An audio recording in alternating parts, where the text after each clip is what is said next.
बाकी चीज़ें सोचने की जरूरत नहीं है। बिल्डिंग में है तो मैं नहीं वो बोल रहा हूँ। एक मिनट हो गया।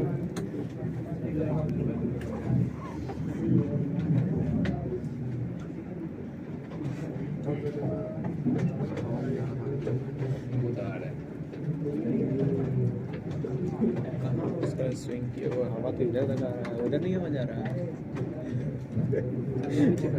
सामने बैठ के देखो की हो गया।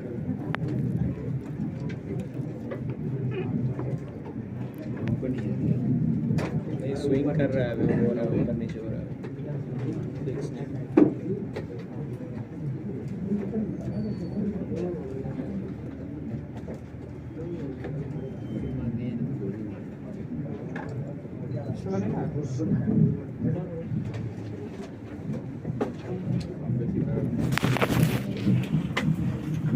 एलिवेशन इन बॉइलिंग पॉइंट कर रहे हैं जब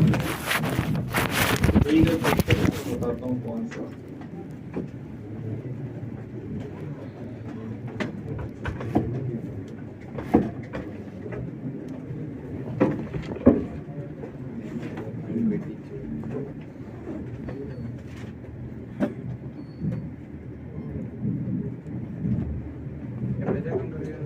इससे पहले हाँ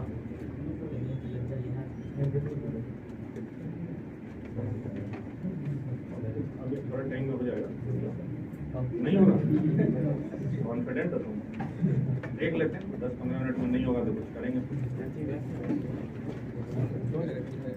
देखिए अभी हमने जो पढ़ा है उसमें एक रिजल्ट आया हमारे पास, डेल्टा टीबी करके कुछ होता है। क्या होता है delta TB? Elevation in boiling point. Delta TB is equal to what? I वाला फैक्टर इंक्लूड कर लिया था, I A B into molality ऐसे। और जो डेल्टा टीबी है ये एक्चुअली क्या है? बॉइलिंग पॉइंट ऑफ सॉल्वेंट और बॉइलिंग पॉइंट ऑफ सॉल्यूशन के बीच का डिफरेंस। इसका बड़ा कौन होगा? एलिवेशन हो गया ना भाई बॉइलिंग पॉइंट में। एलिवेट कब हुआ? जब आपने नॉन वोलेटाइल सॉल्यूट ऐड किया। तो सॉल्यूशन का बड़ा हो जाएगा क्या? TB solution minus TB solvent, कह सकता हूं सर। ये फैक्टर है डेल्टा टीबी। अब ये जो सॉल्वेंट है ये यूजुअली क्वेश्चन में गिवन होगा। वो जो सॉल्वेंट है ये आज थोड़ा ऐसे जब ट्रेमर अटैक आते रहेगा, सुबह भी ऐसे चल रहा था, तो आप इन सारी चीज़ों पर ध्यान मत दीजिए। आप ऐसा फील करिए कि हार्मलेस भूकंप आ रहा है, बस यही फील करता हूँ। अब सुनो, चैप्टर को कोशिश करेंगे आप खत्म कर लें। अगर आप शांत रहेंगे तो चैप्टर खत्म करेंगे, अगर आप शांत नहीं रहेंगे ऐसा मैं होने नहीं दूंगा। एनी हाउ करेंगे, ठीक है। आई तो निकाल लेंगे, निकालने के तरीके हमारे पास। के बी किसकी प्रॉपर्टी है? सॉल्वेंट की, वो भी क्वेश्चन में गिवन होगा। तो ये वाला फैक्टर भी क्वेश्चन में यूजुअली गिवन होगा, ठीक है। मोलैलिटी निकालने के तरीके हैं हमारे पास, पता है हमें, ठीक है। एक बात और मैंने आपको बताई थी कि डाइल्यूट सॉल्यूशन के लिए मोलैलिटी और मोलैरिटी को आप मोर और लेस बराबर मान सकते हैं। इतनी बात सबको याद है? एलिवेशन इन बॉइलिंग पॉइंट को ग्राफिकली जैसे हमने टेक केयर किया वो बात भी क्लियर है, ठीक है। बॉइलिंग पॉइंट का वेपर प्रेशर के रिस्पेक्ट में जो रिलेशन है या उसके रिस्पेक्ट में जो डेफिनेशन है वो सब चीजें क्लियर है कि एक्चुअली उस टेम्परेचर तक हीट करते हैं जब वेपर प्रेशर और एक्सटर्नल प्रेशर बराबर हो जाए। अगर कुछ नहीं कह रहा है तो हम नॉर्मल बॉइलिंग पॉइंट मानेंगे। नॉर्मल बॉइलिंग पॉइंट का मतलब बोलो, एक्सटर्नल प्रेशर क्या है? 180। इतनी बात क्लियर, ठीक है।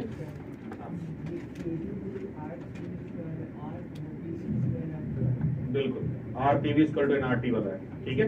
वैसे वो फॉर्मूला का यूज करने की जरूरत शायद ही पड़े, क्योंकि जैसे क्वेश्चंस आ रहे हैं ना उसमें KB की वैल्यू दी ही रहती है, मोस्ट ऑफ द केस में दे दी गई, ठीक है।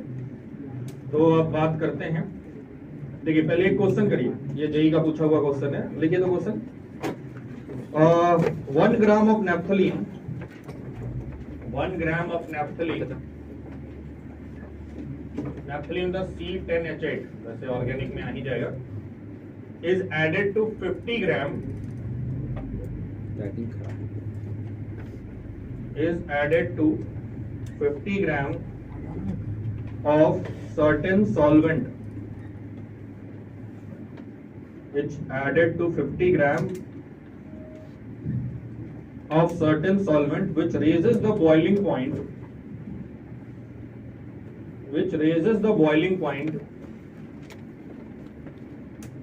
by 0.4 degree Celsius. हाँ अभी आप मुझे दे दीजिए, which raises the boiling point by 0.4 degree Celsius. आगे लिखो 1.2 gram of unknown solute, 1.2 gram of unknown solute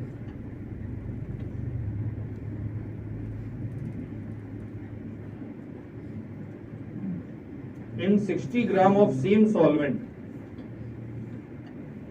in 60 gram of same solvent,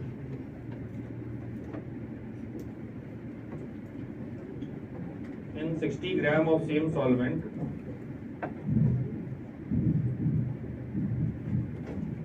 raises the boiling point, by 0.55 degree Celsius, by 0.55 degree Celsius. Determine the molecular weight of solute.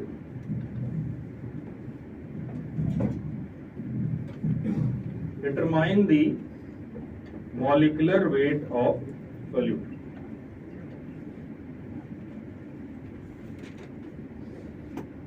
चलिए करिए तो।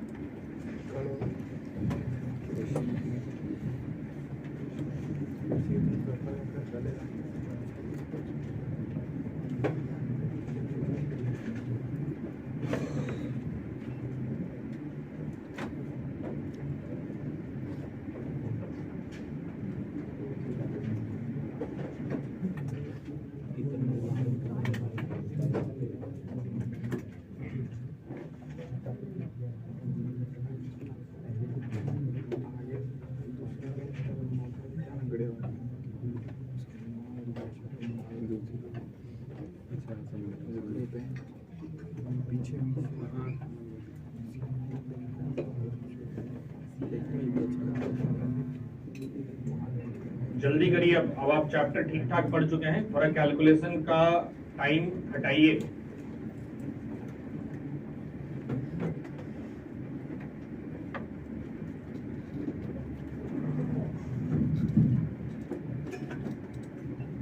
Naphthalene का molar mass कितना आ जाएगा? 128। चलिए आगे बढ़िए। 1 ग्राम दिया हुआ है, उसके मोल के बारे में बात कर ही सकते हैं आप।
हो सकता है इसी के आसपास आंसर आता है। और जल्दी, और कौन सॉल्व कर रहा है, जल्दी बताओ।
बताएगा तुम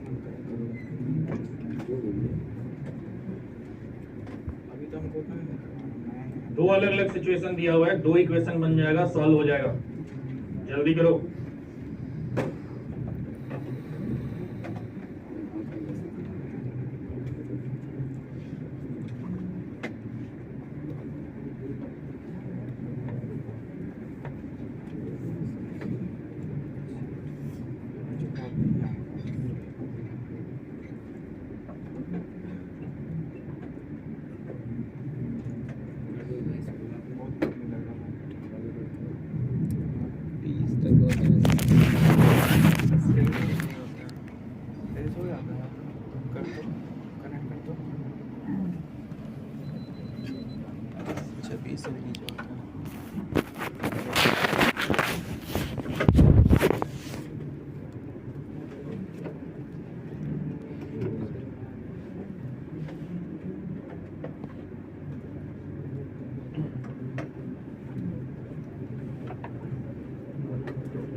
चलो देखते हैं, ठीक है। 93 के अप्रॉक्स आंसर आना चाहिए, ये आ रहा है आपका, देन इट इज फाइन। सबसे पहले आपको बुलाया गया है कि सॉल्वेंट कौन सा है, क्या ये बताया गया आपको? सॉल्वेंट का नाम तो नहीं पता, लेकिन दोनों ही केस में सॉल्वेंट सेम है, ये बात क्लियर है क्या?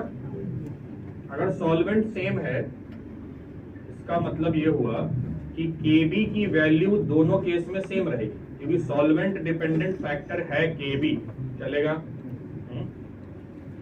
तो सबसे पहले ऐसा सोचते हैं कि केस ए की बात करते हैं। केस ए में क्या हुआ है? सॉल्यूट कौन है भाई? 1 ग्राम C10H8 और सॉल्वेंट तो जो है वो है ही, नाम इसका नहीं पता, बस ये पता है कि 50 ग्राम है। तो डेल्टा टीबी की वैल्यू 0.4 दी हुई है, ऐसा है? अच्छा, डेल्टा टीबी 0.4 डिग्री सेल्सियस है। मैं एक स्टेटमेंट बोल रहा हूँ, magnitude wise degree Celsius and Kelvin are equal, बिल्कुल सही। 1 डिग्री सेल्सियस 1 केल्विन के मैग्नीट्यूड के बराबर होता है, मतलब अगर मैं 1 डिग्री सेल्सियस बढ़ता हूँ तो केल्विन में भी 1 ही बढ़ेगा। तो अगर डेल्टा टीबी 0.4 डिग्री सेल्सियस है तो केल्विन में भी ये 0.4 ही है, ठीक है। तो ये delta TB is equal to I K B into molality, ऐसे करके लिखते हैं। और आई की वैल्यू ऑर्गेनिक वाले में मैंने आपको बोल ही रखा है, क्या लेना है? 1, तो 1 लेंगे और ये हो गया 0.4 इज इक्वल टू आई की वैल्यू हो गई है 1, के बी पता नहीं, m मान लेते हैं, मतलब kb मान लेते हैं। और मोलैलिटी होता है number of mole of solute upon weight of solvent, तो नंबर ऑफ मोल हो जाएगा 1 अपॉन 128 ऊपर, और वेट है 50 इंटू 10 टू द पावर -3, ऐसा। दिस इज योर इक्वेशन 1, चलेगा? इस इक्वेशन को सॉल्व करके kb निकाला जा सकता है। क्या आया था kb? 128 बाई, ये लगभग 2.5 समथिंग आना चाहिए। लो या ना लो, ऐसे ही रख दो, कोई दिक्कत नहीं है ना। AB अगर ऐसे देखेंगे तो ये क्या हो गया? 0.4 इंटू 50 इंटू 128 और बाई फिर से पेयर कर रहे हैं, ऐसा। और इसी को आप दूसरे केस में रखेंगे और केस बी, तो केस ए की कहानी ये रही। अब केस बी जो था उसमें सॉल्यूट कौन है? ऑफ नहीं हुआ है, देखो पता है क्या? नहीं पता। तो मैं मान लेता हूं मोल ऑफ सॉल्यूट अगर मैं लिखूंगा तो वेट दिया हुआ है 1.2, मोलर मास m मान लेते हैं, ठीक है। सॉल्वेंट जो है वो है 60 into 10 to the power -3 kilogram, कह सकता हूँ, हाँ? तो मोलैलिटी क्या हो जाएगी? 1.2 by m 60 into 10 to the power -3। Delta TB की वैल्यू 0.55, इक्वेशन लगा देते हैं 0.55 इज इक्वल टू, अच्छा देखो ये सॉल्यूट के बारे में पता है क्या कि इसका आई क्या होगा? अगर आपको क्वेश्चन में इंफॉर्मेशन ही नहीं है कि आप ये प्रिडिक्ट कर पाए कि कौन सा आई है इस सॉल्यूट का, तो कंसीडर करना ये 1 वाला ही है, ठीक है। तो ये हो गया 1 इंटू के बी की वैल्यू बताइए, हम जो भी है रख देंगे यहाँ से, ठीक है। के बी यहाँ से यहाँ डालेंगे, यहाँ पे आया के बी, और 1.2 by M 60 into 10 to the power -3। इसको सॉल्व करेंगे तो एम की वैल्यू अप्रोक्सीमेटली 93 ग्राम आनी चाहिए।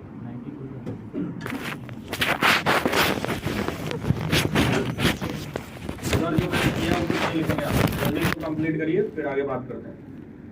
तो ये एडवांस का पूछा हुआ क्वेश्चन है, न्यूमेरिकल में पूछा था और शायद 93, मतलब उन्होंने जो फाइनल आंसर पब्लिश की थी उसमें एक रेंज बता दिया था, 92.5 से 93.5 के बीच में जिसका था उसको मार्क्स दे दिया था, कुछ ऐसी रेंज था उसका। जल्दी करिए।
क्या किया है ये समझ में आया ना भाई?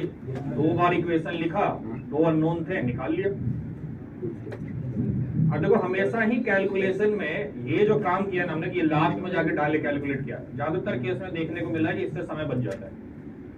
इसलिए कैलकुलेशन एक ही जगह करिए तो काफी केस में फायदा देता है। काफी केस में, एक आध केस ऐसे होते हैं जिसमें गड़बड़ी होती है, but most of the case में तो काम चलता है अपना। वैसे एवरेज आपको 2.5-3 मिनट से ज्यादा समय तो मिलने से रहा किसी भी क्वेश्चन के लिए, तो अपनी कोशिश जो है इसी टर्म में रखिएगा।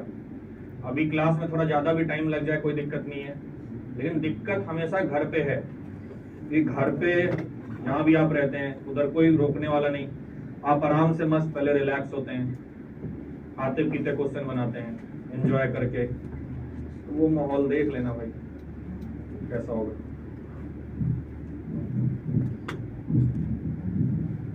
इसलिए कोशिश करिए कि स्ट्रिक्ट रहें जब भी आप क्वेश्चन घर पे ही बनाए तो आप एग्जामिनेशन पॉइंट ऑफ व्यू से प्रिपेयर होंगे। आजकल जे एडवांस ऐसा हो गया है कि एसी वाले कमरे में बैठ के देना होता है, पहले ऐसा नहीं होता था।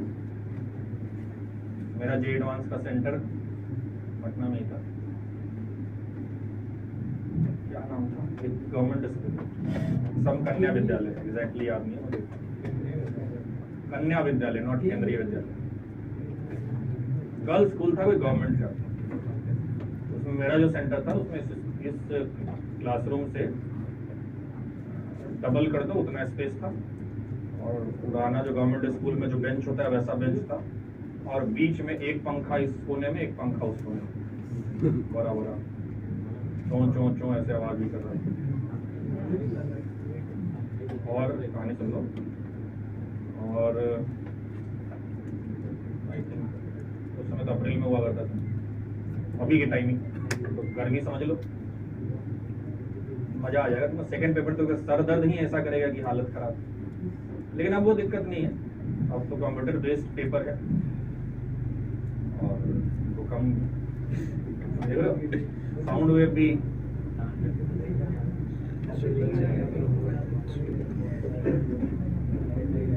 कुछ ज्यादा नहीं है,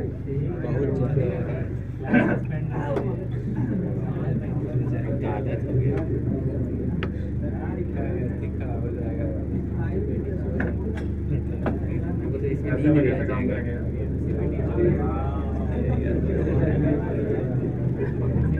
तो मैं साउंड ट्रबल करके आ रहा है कुछ ऐसा, हम बंद कर देंगे इसको।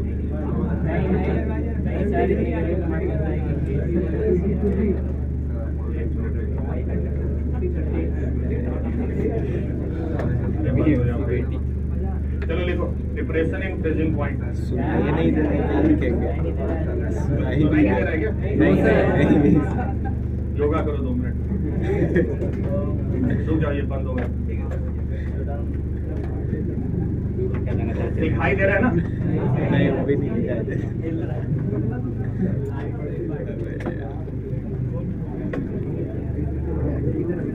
डिप्रेशन में आ जाएगा, बढ़िया डिप्रेशन में।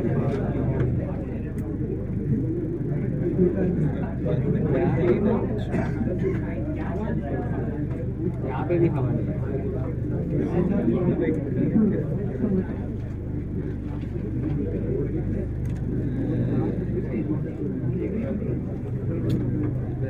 नहीं जा रहा। Depression freezing point.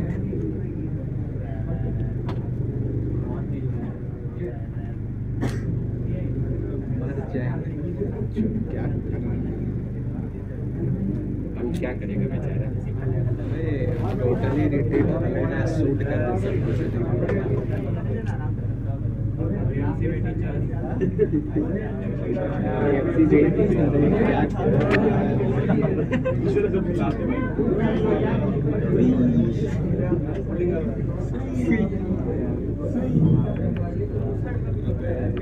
बाहर कंपैरेटिवली बेटर है।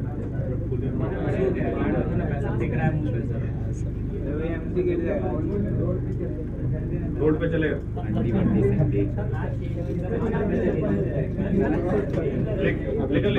डिप्रेशन इन फ्रीजिंग पॉइंट लिख लिया ना?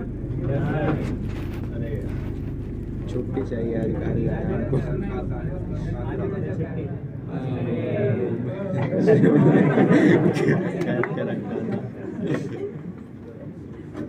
अजीब प्राणी हो गए तुम।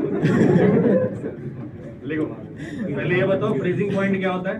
मजा आ रहा है, कुछ सुनाई नहीं दे रहा, पता नहीं क्या हो रहा है। 0 डिग्री, 0 डिग्री पे क्या हुआ? जहाँ पे लिक्विड सॉलिड बन जाए, बनना स्टार्ट हो जाए। जब स्टार्ट हो जाएगा मतलब क्या हुआ कि कितना बने? इतना लंबा खुद इस पे भी कुछ है क्या? लिखो फ्रीजिंग पॉइंट लिख के डैश दो पहले जल्दी से। Freezing point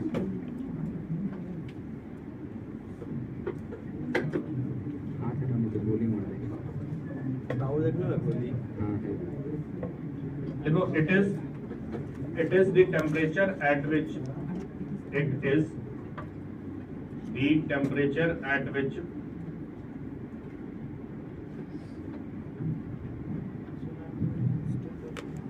both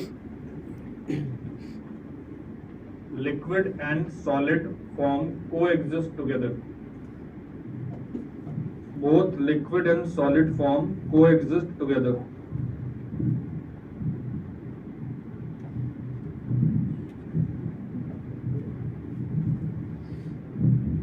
Both liquid and solid form coexist together. अगला point.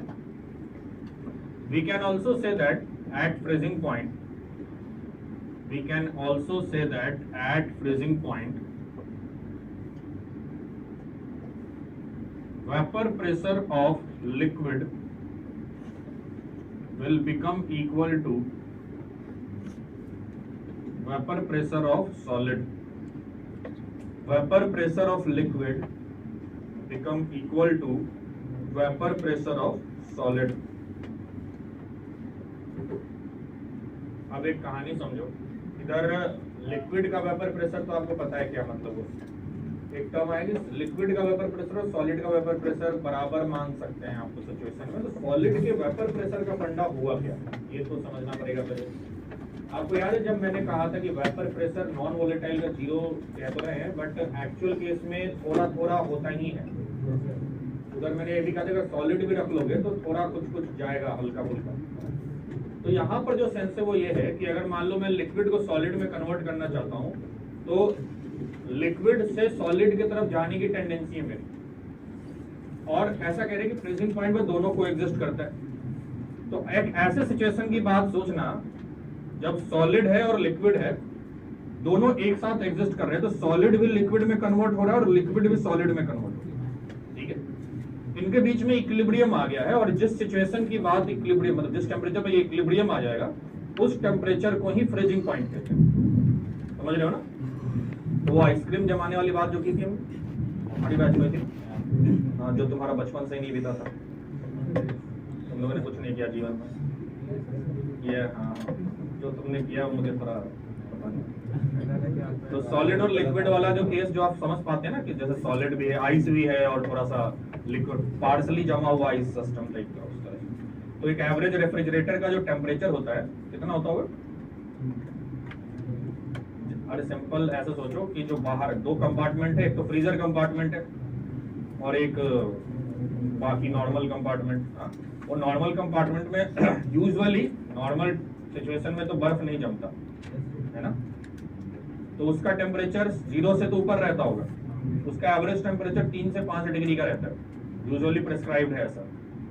और फ्रीजर का टेम्परेचर तो माइनस में जाएगा ठीक ठाक, तभी तो होगा ऐसा, ठीक है। तो अगर आप ये इक्विलिब्रियम वाला स्टेट देखना चाहते हैं तो आपको बाहर रखने से तो 0 पहुंच ही नहीं रहा, तो भूल जाओ, अंदर रखना पड़ेगा, बट अंदर थोड़े टाइम के लिए रखना पड़ेगा। कि सिचुएशन ऐसा है जिसमें दोनों को एग्जिस्ट कर लें, बट आप ऐसा सोचोगे कि दोनों को एग्जिस्ट कर रहे हैं एक साथ, उस सिचुएशन को फ्रीजिंग पॉइंट कह रहे हैं। और अगर मैं 0 से और पीछे चला गया तो बेसिकली जरा समझो कहना क्या चाह रहे हैं। इस सिचुएशन में बात कुछ ऐसी हो रही है कि H2O सॉलिड जो है और H2O लिक्विड जो है, तो हम तो लिक्विड से सॉलिड की तरफ जा रहे हैं, H2O लिक्विड H2O सॉलिड, इस तरह की कहानी है। और इसमें मैं इस डायरेक्शन में जाने की कोशिश कर रहा हूं, अभी दोनों एक साथ एग्जिस्ट कर रहे हैं। अगर मैं टेम्परेचर घटा, अब क्या लगता है ये वाला जो प्रोसेस है ये एक्सो है या एंडो है? लिक्विड से सॉलिड, ऐसा सोचना है, रुक जाओ, ऐसा सोचो ना, लिक्विड से सॉलिड बनाने के लिए टेम्परेचर घटाना पड़ता है कि बढ़ाना पड़ता है? घटाना पड़ता है ना भाई। तो हीट सप्लाई थोड़ी कर एक्सट्रैक्ट कर रहे हो ना, एक्सट्रैक्ट कर रहे हो मतलब क्या, एंडो हो गया। तो ये वाला पाथ एंडो है, मतलब एंडो के लिए डेल्टा H पॉजिटिव हो गया क्या? हाँ, तो अगर एंडो है तो टेम्परेचर बढ़ाएंगे तो क्या होगा?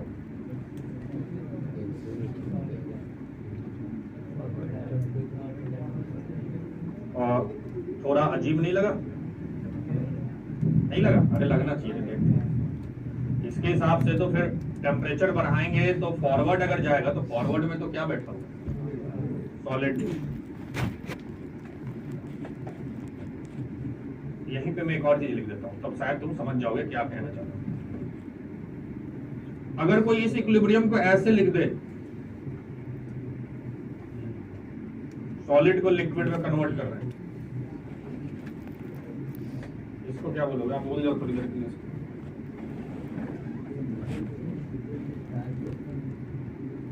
अच्छा वो सब भी छोड़ो, तुम ये बताओ, सॉलिड से लिक्विड में कन्वर्ट करने के लिए मुझे तो हीट चाहिए, ये तो है। जितना हीट करूंगा ये रिएक्शन फॉरवर्ड जाएगा, और जितना हीट करूंगा ये रिएक्शन बैकवर्ड आएगा। ये इतना, ये तो सोच सकते हैं, कुछ और नहीं तो। मैं क्या करना चाहता था अभी, मैं फ्रीज करना चाहता हूँ। फ्रीज करना चाहता हूँ तो मैं लिक्विड से सॉलिड के तरफ जाना चाहता हूँ, समझ रहे हो? तो आप जिस भी जैसे मान लीजिए सिचुएशन में बात करते हैं, अगर आप लिक्विड से सॉलिड की तरफ जाना चाहते हो तो हीट नहीं करके क्या करना पड़ेगा? ठंडा करना पड़ेगा। सोच सकते हैं ये बात? तो सीधी बात है कि 0 डिग्री सेल्सियस में दोनों साथ में एग्जिस्ट कर रहे हैं, और अगर और ठंडा करेंगे तब प्योर सॉलिड बनेगा। ये तो सोचा जा सकता है, ठीक है। अब डिप्रेशन इन फ्रीजिंग पॉइंट का लॉजिक क्या है समझो। फ्रीजिंग पॉइंट का मतलब समझ में आया, दोनों साथ इक्विलिब्रियम आया हुआ है, बस इतने बात, ठीक है। और अगर और ठंडा कर देंगे तो सॉलिड बन जाएगा। अब बात करते हैं डिप्रेशन इन फ्रीजिंग पॉइंट। ये एक इंटरेस्टिंग कॉन्सेप्ट है। देखो डिप्रेशन को समझने के लिए ये मिटा देता हूँ, तो बिना मतलब जरा एक बात समझो। पहले ये स्टेटमेंट लिख ही लेते हैं, ये लिख लिया ना तुम लोगों ने फ्रीजिंग पॉइंट के बारे में 2 लाइन लिखा। एक बात और लिख लो, देखो at freezing point the interconversion rate of at freezing point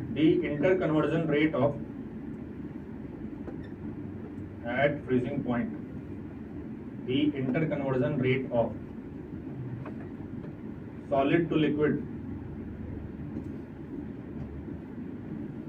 and liquid to solid. The interconversion rate of solid to liquid and liquid to solid is same. Is same.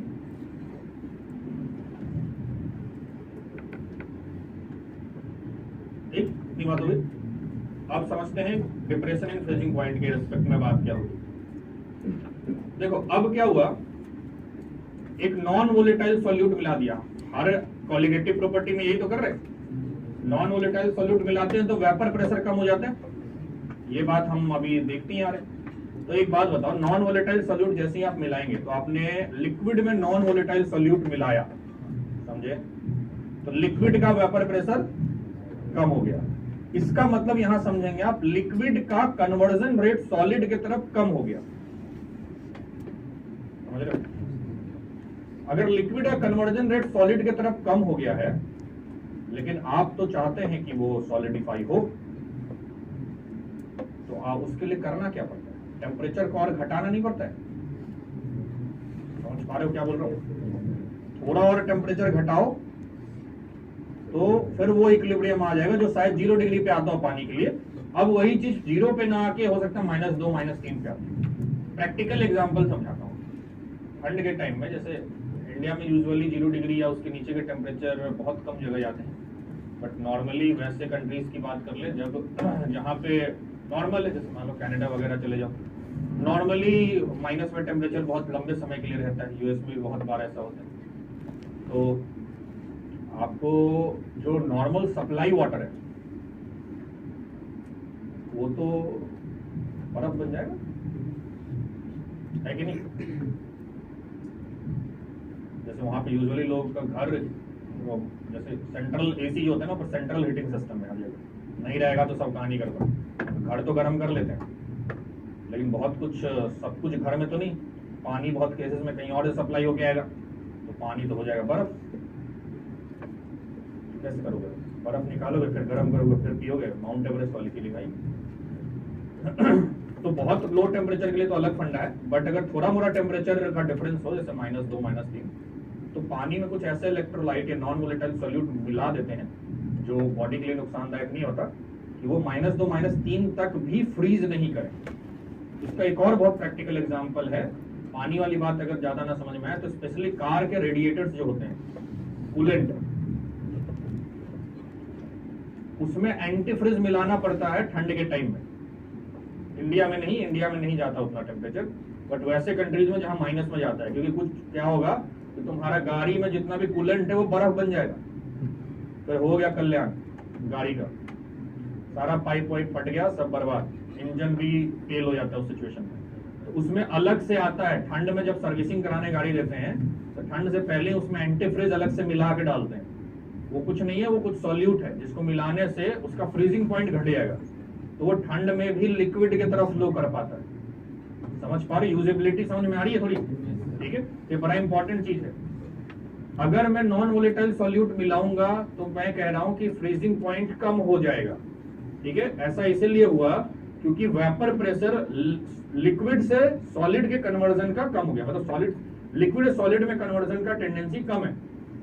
उल्टा कोई बोल सकता है सॉलिड से लिक्विड की tendency ज्यादा। इसको और लॉजिकल वे में समझाता हूं, देखो अच्छे समझना। जैसी ये तो नॉर्मल एट इक्विलिब्रियम की कहानी है, एट इक्विलिब्रियम में रेट बराबर है, ठीक है। लेकिन अगर मान लो एट इक्विलिब्रियम, मान लो प्योर सॉल्वेंट, प्योर सॉल्वेंट में कुछ नहीं था, अपना इक्विलिब्रियम एग्जिस्ट कर रहा है। अब मान लो सॉल्यूशन है, इधर है solvent plus NVS, non volatile solvent, ठीक। तो क्या हो रहा है, जब हम नॉन वोलेटाइल सॉल्यूट मिलाते हैं ना, तो पहली बात ये समझिए कि ये सॉल्यूट लिक्विड फेज में ज्यादा रहने पसंद करते हैं। मतलब तुम सीधा ये मान लेना, ये सॉल्यूट लिक्विड में सॉल्युबल है, सॉलिड में नहीं रहते। अगर ये बात सच है तो होगा क्या, जिस समय आप इक्विलिब्रियम को एक्सपेक्ट कर रहे थे ना, सॉलिड है, ये इधर लिक्विड है, तो सॉलिड तो ये है प्योर सॉल्वेंट का सॉलिड, ठीक है। ये क्या है? प्योर सॉल्वेंट का सॉलिड है। इधर लिक्विड में कुछ मिला हुआ है, क्या मिला हुआ है? NBS। तो इधर लिक्विड जो था, इस लिक्विड में मान लो कि कुछ नॉन वोलेटाइल सोल्यूट भी मिला हुआ है, क्योंकि वो नॉन वोलेटाइल सोल्यूट रहता लिक्विड में ही। तो अब क्या हो, इधर नहीं है, ठीक है, क्योंकि इसकी सॉल्युबिलिटी इधर है। अब क्या होगा कि लिक्विड से सॉलिड में कन्वर्ट होने का रेट थोड़ा छोटा हो गया। इसके कंपैरिजन में सॉलिड से लिक्विड में कन्वर्ट होने का रेट ज्यादा है, तो इफेक्टिव फ्लो इस डायरेक्शन में नहीं हो जाएगा। मतलब क्या हुआ कि सॉलिड से लिक्विड में ही कन्वर्जन हो रहा है, मेल्टिंग टाइप की फीलिंग आएगी।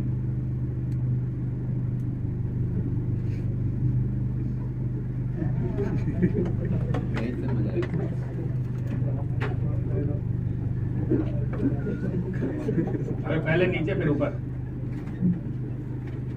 नीचे फिर ऊपर।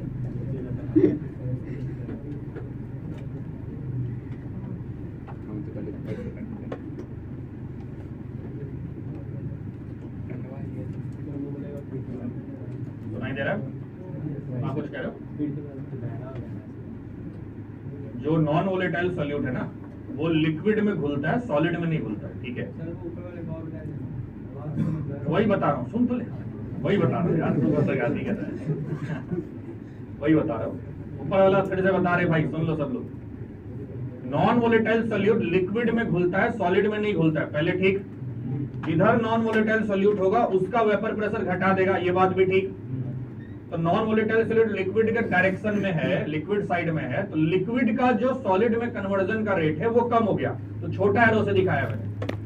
जबकि उसके कंपैरिजन में सॉलिड से लिक्विड का ज्यादा है, तो लिक्विड से सॉलिड कम कन्वर्ट हो रहा है, सॉलिड से लिक्विड ज्यादा हो जा रहा है, तो नेट सॉलिड से लिक्विड ही दिखेगा ना मुझे। इसका मतलब इक्विलिब्रियम अभी नहीं है, अभी तो पिघल ही रहा है, सॉलिड कम दिख रहा है अभी। समझ में आ रहा है? अगर आप चाहते हैं, क्या चाहते हैं आप तो बहुत कुछ चाहते होंगे, लेकिन यहाँ देखो, इधर से इधर अगर आप आना चाहते हैं, आप चाहते हैं कि इक्विलिब्रियम आ जाए, तो आपको टेम्परेचर को और क्या करना पड़ेगा? घटाना पड़ेगा। बात समझ में आ रहा है? इसको लिखो जल्दी से, डायग्राम बनाओ, फिर फटाफट लिखते हैं। ऐसा लग रहा है सीरिया में बैठे हैं, बाहर बॉम्ब गिर रहा है, थोड़े टाइम में हमारे ऊपर गिर जाएगा, निपट जाएंगे सब कुछ। हाँ, ज्यादा फील मत करो, लिखो।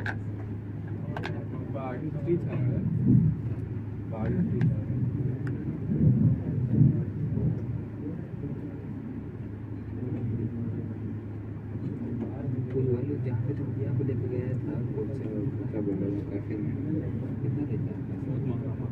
पता ना था, तो 170 के नीचे कुछ शुरू नहीं होता। तो तुम क्या मंगाया? मतलब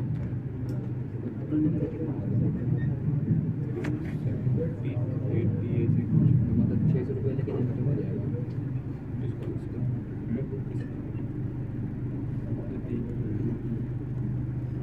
सिर्फ ये दोनों बनाना है, और कुछ मत बना लेना भी। अभी वहीं से है।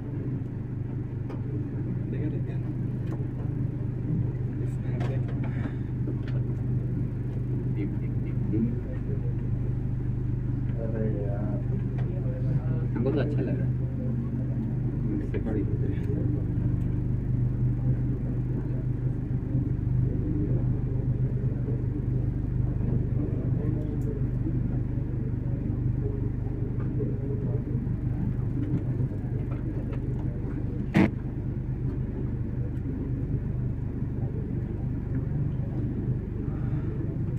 तुम लोगों ने थर्मोडायनेमिक्स में ट्रिपल पॉइंट करके कुछ पढ़ा था?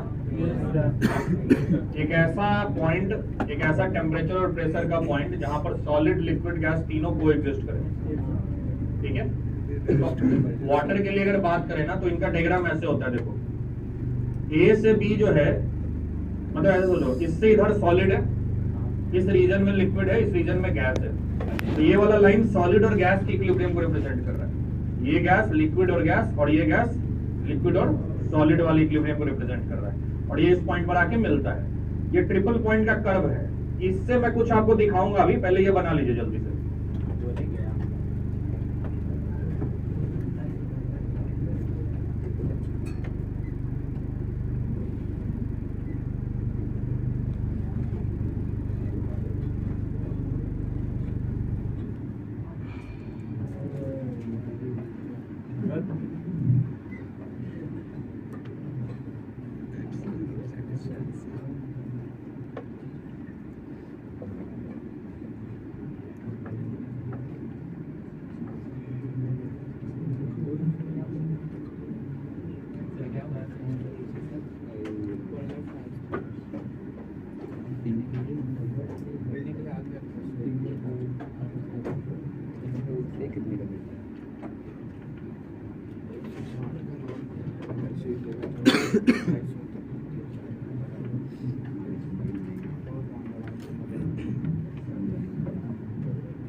हो गया? तो सर सिर्फ वो छोटा ग्राफ बनाना है यार, उसमें इतना टाइम क्यों लगेगा? अब देखो ऐसे समझो, इसमें से मैं ए बी सी ये को अलग सेपरेट कर रहा हूं। मतलब आप ये समझना कि जरा समझो, सी पॉइंट पर कोई लिक्विड है जिसका टेम्परेचर घटा रहा हूं, घटाते घटाते घटाते घटाते एक पॉइंट के बाद ये सॉलिड बन जाएगा। तो जिस पॉइंट पर ये आके सॉलिड और लिक्विड इक्विलिब्रियम पे आ गया, इसी पॉइंट का नाम क्या है?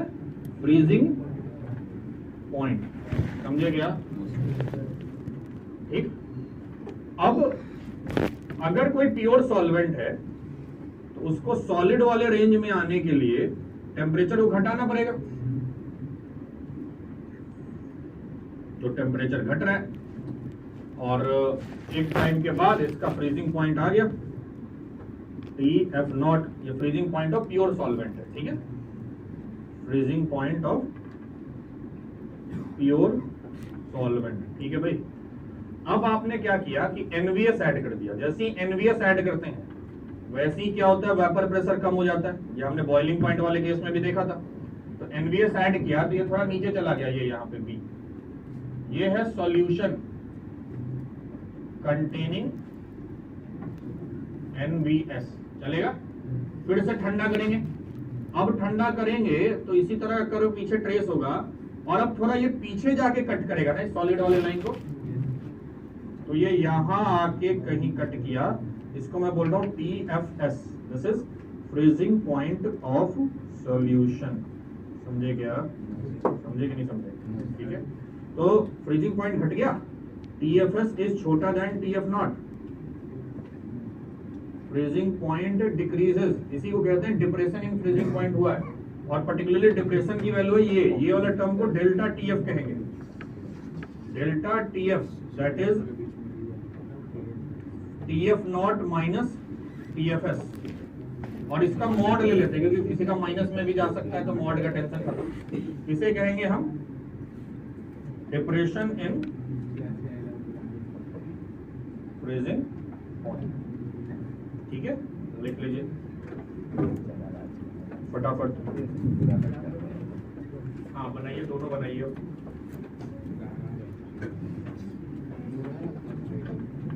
भैया बोल रहे थे भैया बोल रहे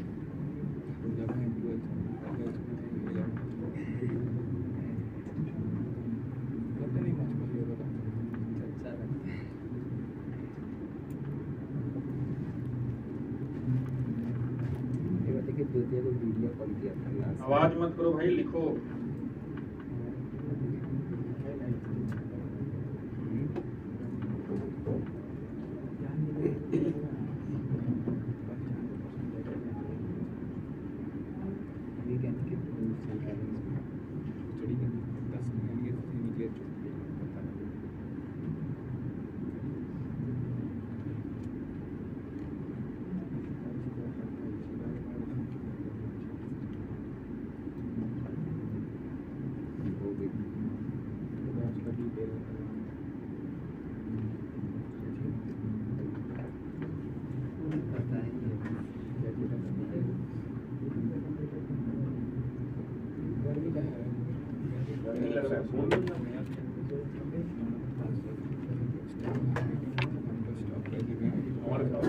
डिस्प्ले तो हो नहीं रहा, क्या टेम्परेचर?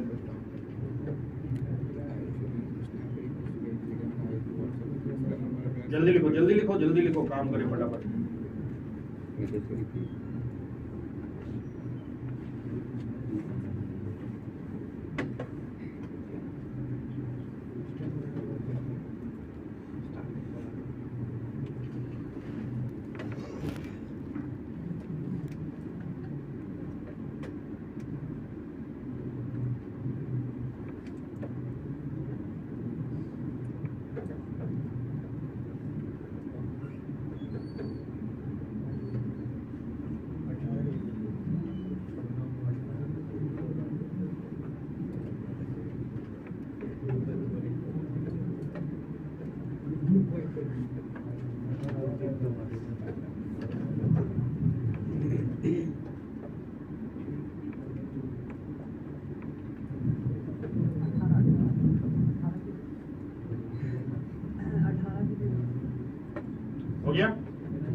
स्टेटमेंट लिखना है पहले।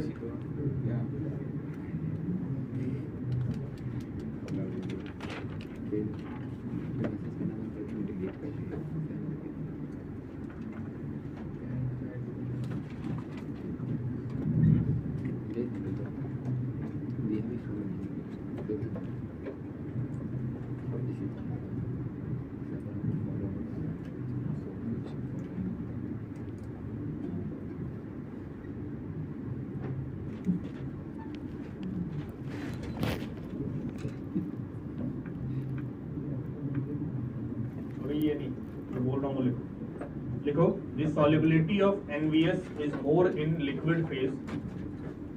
The solubility of NVS is more in liquid phase. The solubility of NVS is more in liquid phase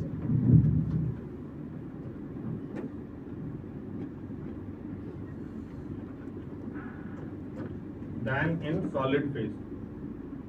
Than in solid phase.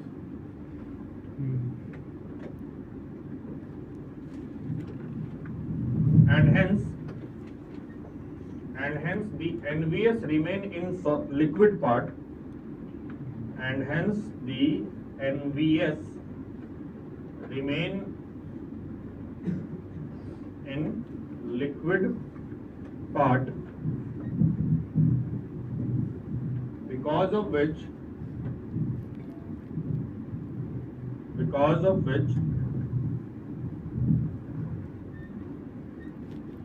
the conversion rate of liquid to solid, the conversion rate of liquid to solid decreases. The conversion rate of liquid to solid क्या हो जाता है? Decreases. And hence we need to reduce the temperature further. And hence we need to reduce the temperature further.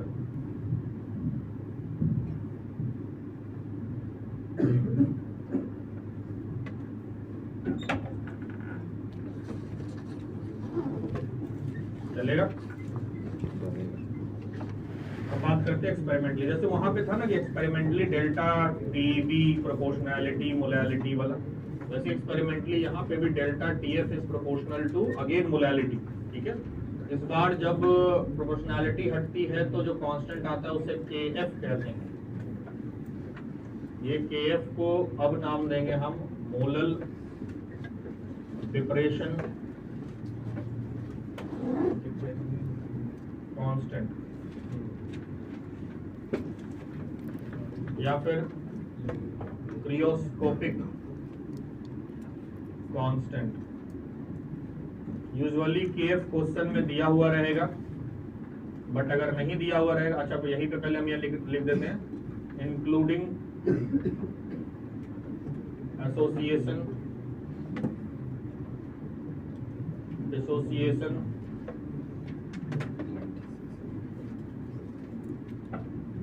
Delta TF is equal to I KF into molality. ऐसा ही है।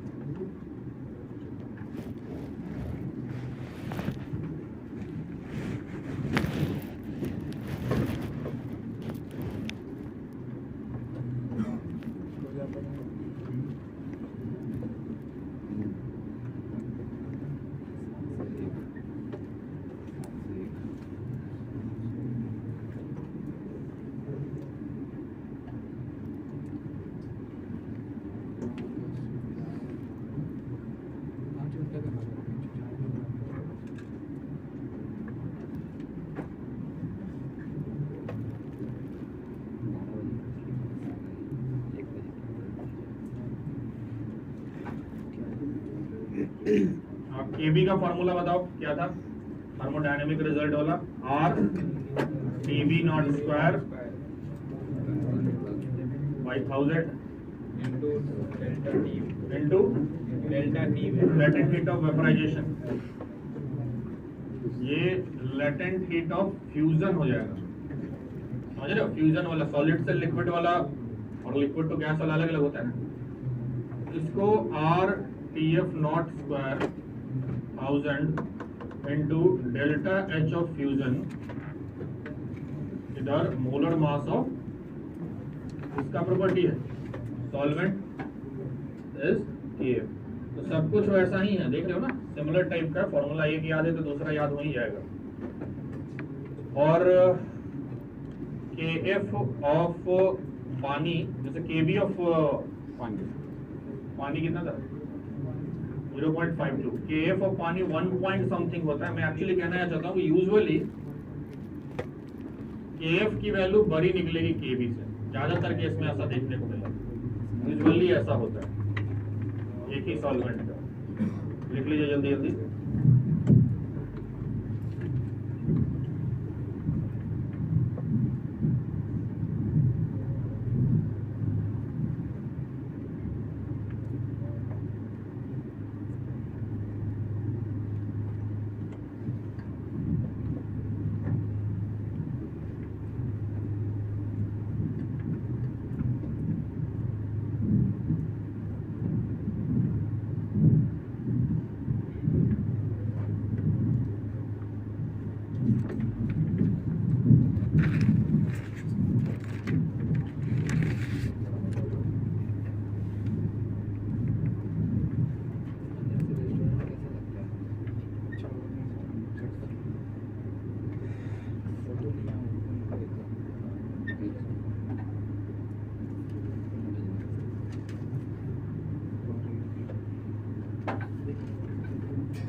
हो गया।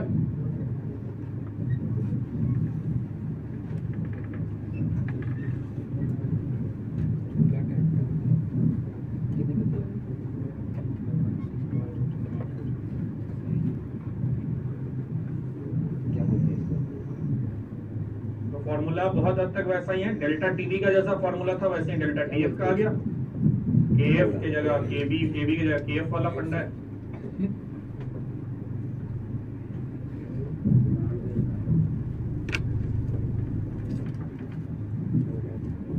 देखो जब भी एक्वस सॉल्यूशन बोलेगा तब तो पानी सॉल्वेंट है, और पानी का बॉइलिंग पॉइंट 100 डिग्री सेल्सियस और freezing point 0 degree Celsius.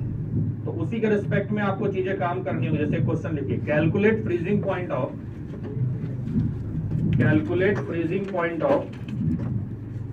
10% aqueous urea solution. Calculate freezing point of 10% aqueous urea solution.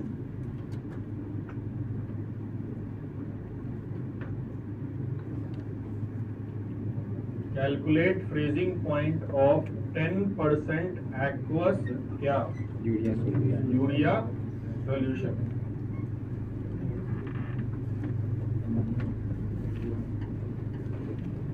Aqueous है तो सॉल्वेंट पानी हो गया। फ्रीजिंग पॉइंट पूछ रहा है, डेल्टा टी अपनी पूछ रहा है, घाटने के बाद जो फ्रीजिंग पॉइंट हुआ वो समझ रहे हो ना।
उसकी जरूरत तो पड़ेगी तुम्हें इस बार, तुम ले लो।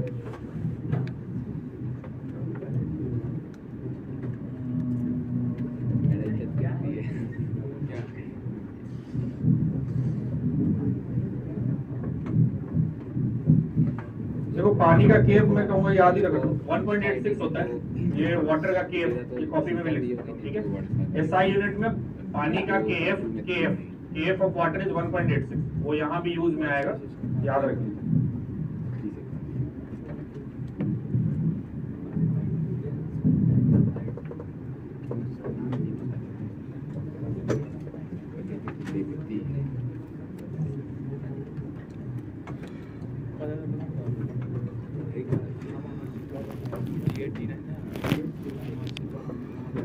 वन 1.86 है केएफ की वैल्यू पानी,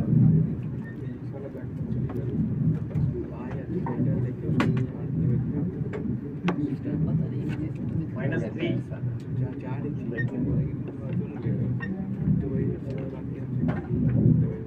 डिग्री सेल्सियस में आंसर दीजिएगा।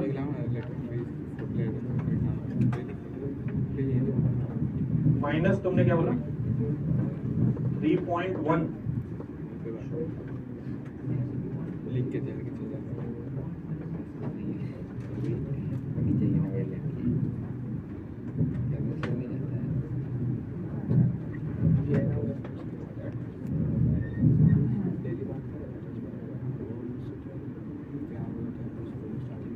देखो कैसे सॉल्व करना है, पहले तो डेल्टा टीएफ निकाल लो, क्योंकि डेल्टा टीएफ की वैल्यू जो आएगी उतना ही वो जीरो से पीछे जाएगा, यही मतलब हुआ ना।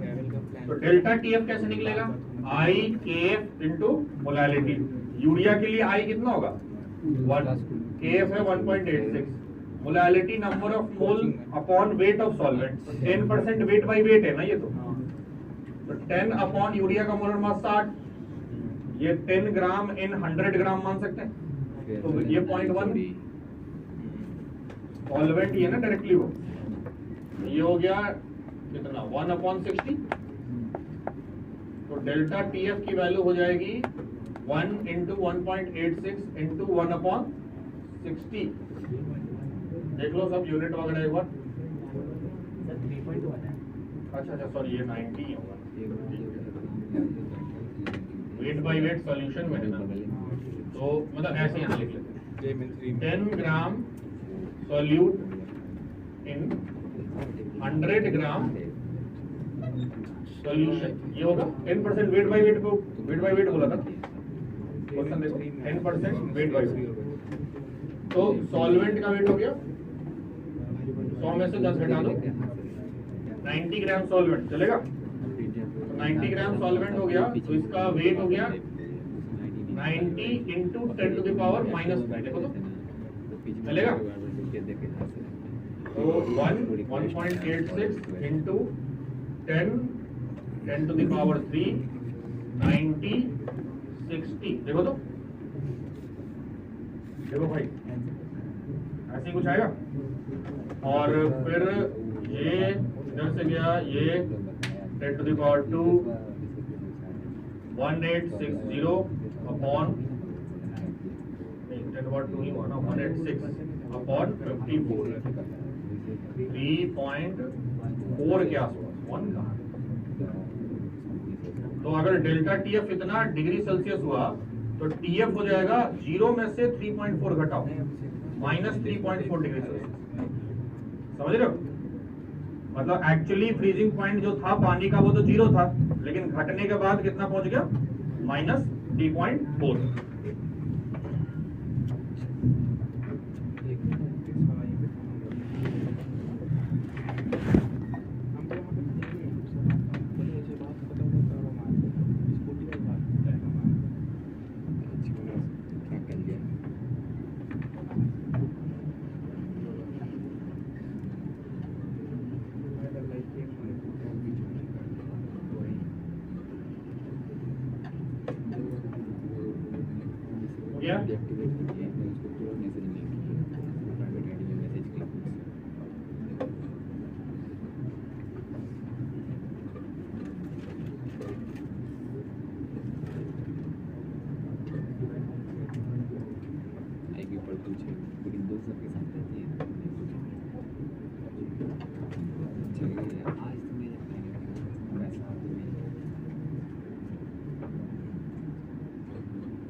Next question, which of the following solute will have lowest freezing point? Which of the following solute will have lowest freezing point in its aqueous solution?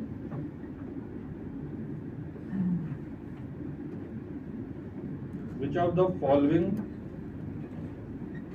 will have lowest freezing point and which will have highest freezing point? दोनों ही बता दो. Which of the following will have lowest and highest freezing point in its aqueous solution? दिया हुआ है 4 options आपके पास board पे.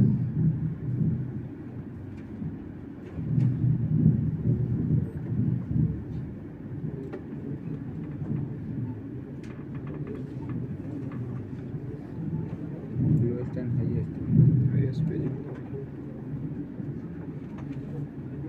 पहला है C6H5NH3 प्लस Cl माइनस, दूसरा लैंथेनम नाइट्रेट है LaNO3 तीसरा ग्लूकोज, चौथा कैल्शियम नाइट्रेट.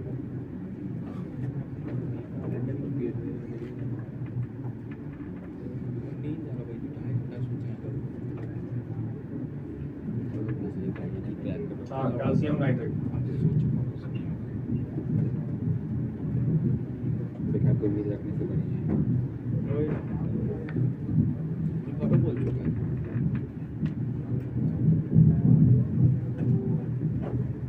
बोल देगा ये भाई हमसे होगा नहीं, ठीक है. बोर्ड में नंबर मिला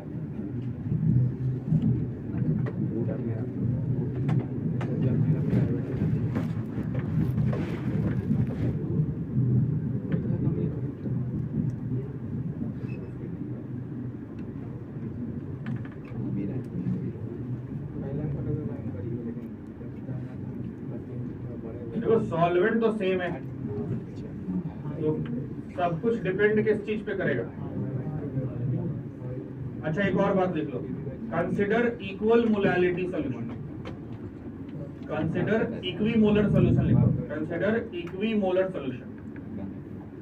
सबकी मोलैलिटी बराबर है, तब किस पे डिपेंड करेगा? Equimolar solution. Equimolar solution.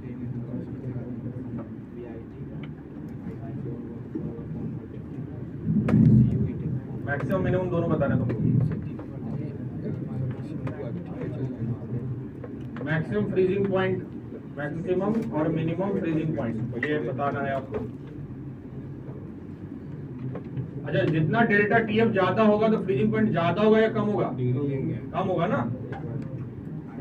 अरे भाई delta TF is proportional to I into molality, क्योंकि एफ तो सेम ही है तो मोलैलिटी भी सेम हो गया. तो यहाँ पे डेल्टा टीएफ जो है वो डायरेक्टली आई के प्रोपोर्शनल हो गया. चलेगा? चलेगा कि नहीं चलेगा बताओ. ठीक है, तो अब कहानी बस ऐसी ही है कि जितना आई ज्यादा उतना टीएफ ज्यादा. तो आई सबका लिखते हैं. पहले का आई क्या लग रहा है आपको? नहीं, अच्छा बना के था. एनिलीनियम आयन है ये.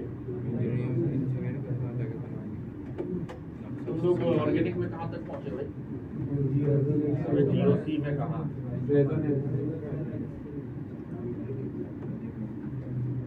देखो इस मॉलिक्यूल को बोलते हैं एनिलीन. ये बेस है, इस पे HCl से रिएक्ट करा देते हैं तो ये NH3 प्लस और Cl माइनस बनाता है. बेसिकली ये सॉल्ट है. ठीक है, ये जब आयोनाइज होगा तो ये एक कंपोनेंट, ये एक कंपोनेंट, आई की वैल्यू 2. ये भी सॉल्ट है, ये टूटेगा तो La3 प्लस 3NO3 माइनस, आई की वैल्यू होगी 4. ग्लूकोज का आई तो होता है 1, इसका आई बताओ 3. तो आई इसका इसका डेल्टा टीएफ मैक्सिमम आएगा तो फ्रीजिंग पॉइंट मिनिमम आ जाएगा ना, और इसका डेल्टा टीएफ मिनिमम तो फ्रीजिंग पॉइंट मैक्सिमम. चलेगा? तो ये मैक्स फ्रीजिंग पॉइंट वाला एफपी मैक्स है और ऊपर वाला एफपी मिनिमम है.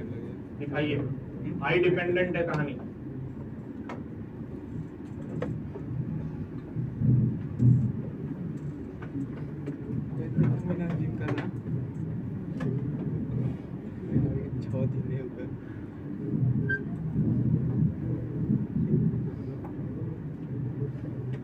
छोटा सा फॉर्मूला है, समझ रहे हो ना, सीधा एप्लीकेशन है।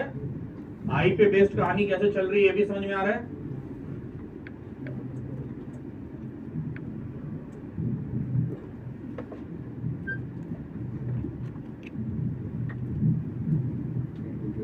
चाट खिलाने लगे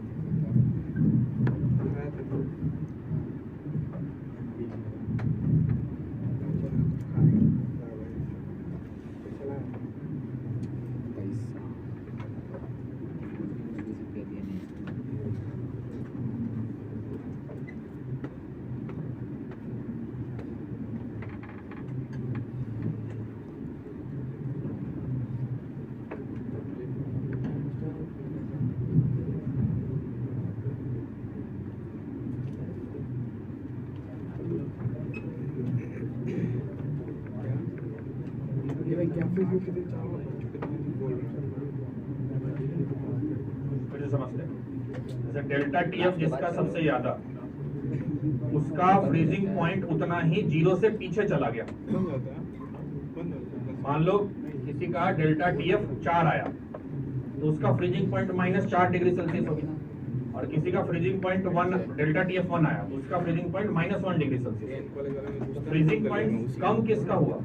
इसका डेल्टा टी -4 वाले का। -4 कम है ना, -1 तो जब बड़ा है, -4 वाले का डेल्टा टीएफ बड़ा था ना, समझे?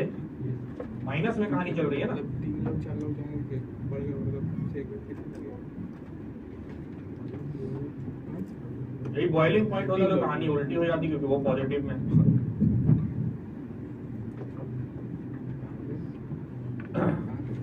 फ्रीजिंग पॉइंट वाले फंडे पे एक तरह का क्वेश्चन और आता है जो जेई ने 2-3 बार पूछा है। ये मैं क्वेश्चन अभी दे रहा हूँ, आप खुद से ट्राई करने की कोशिश करिएगा, नेक्स्ट क्लास में डिस्कस करेंगे। देखिए, calculate the amount of ice, calculate the amount of ice that will separate out,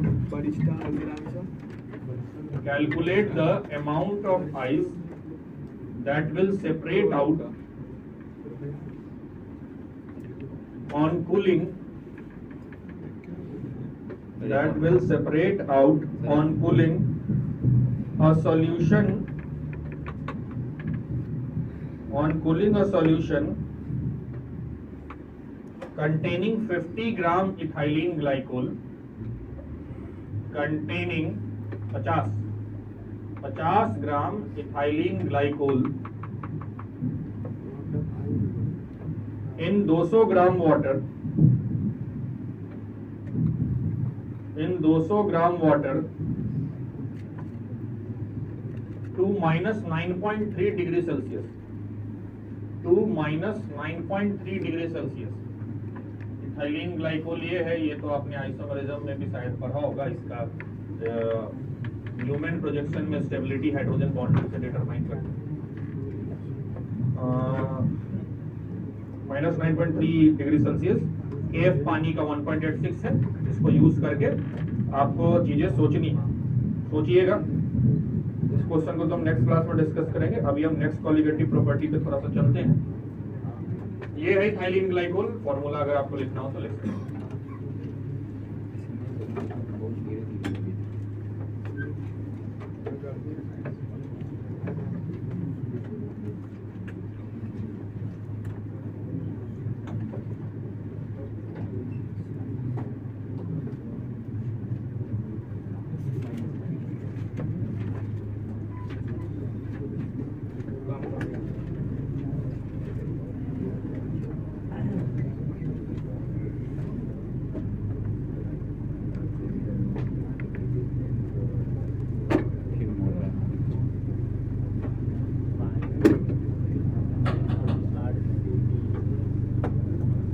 Osmosis and osmotic pressure.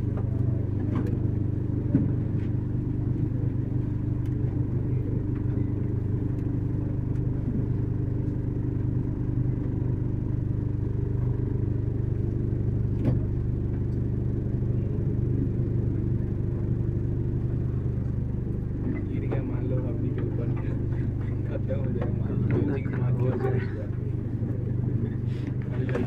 पता चला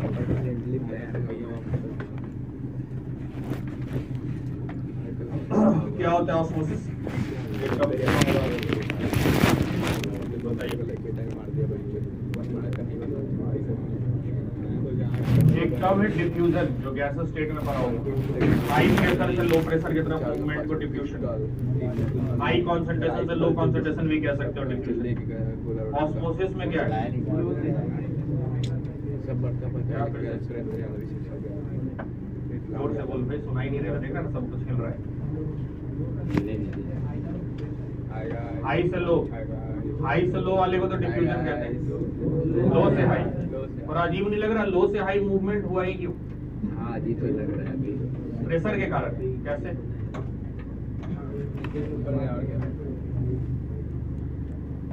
ऑस्मोसिस का कोई एग्जांपल और जो हम लोग फील कर पाए? इसमें देखा है सिकुड़ा हुआ जीवन में उदासी सा छाया हुआ है, खीर में डालने का कैसा हो जाता है? भूल जाता है। ऑस्मोसिस, किडनी भी ऑस्मोसिस कॉन्सेप्ट पे काम करता है, और भी बहुत सारी चीजें। ऑस्मोसिस को कहते हैं कि लो कंसंट्रेशन से हाई कंसंट्रेशन की तरफ मूवमेंट हुई, बट एक्चुअल में वो कहानी हाई वेपर प्रेशर के से लो वेपर प्रेशर की मूवमेंट की है। समझाता हूँ क्या फंडा है। देखिए कुछ ऐसे समझिए, आपको बात समझ में अच्छे से आएगी अगर आप बात को सुनेंगे तो।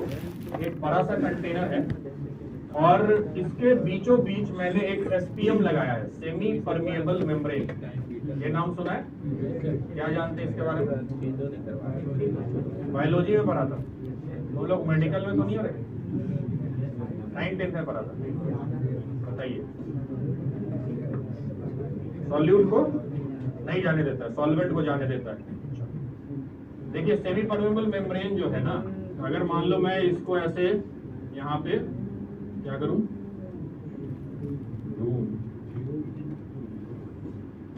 तो ये कुछ ऐसा मेम्ब्रेन है जिसमें से छोटे छोटे होल्स हैं, और ये होल्स की कहानी ऐसी है भाई कि नॉर्मली एनवीएस वाले सॉल्यूशन में क्या होता है कि जो सॉल्यूट का साइज है वो सॉल्वेंट से ठीक ठाक बड़ा रहता है।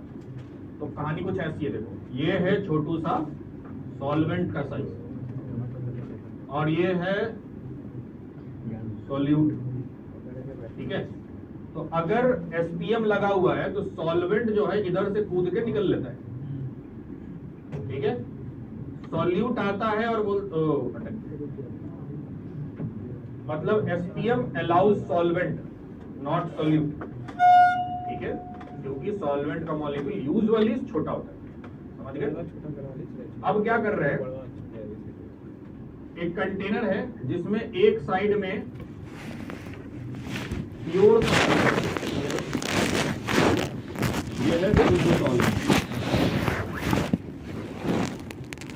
और दूसरे साइड में है सॉल्वेंट के साथ कुछ अशुद्धि, इम्प्योरिटी, और ये जो इम्प्योरिटी है वो है एनवीएस वाली इम्प्योरिटी।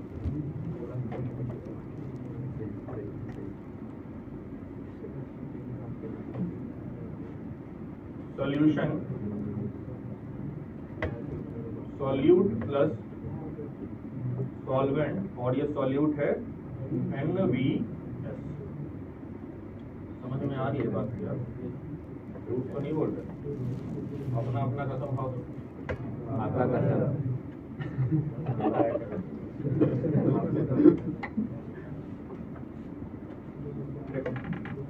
ऐसी कहानी है, ठीक है।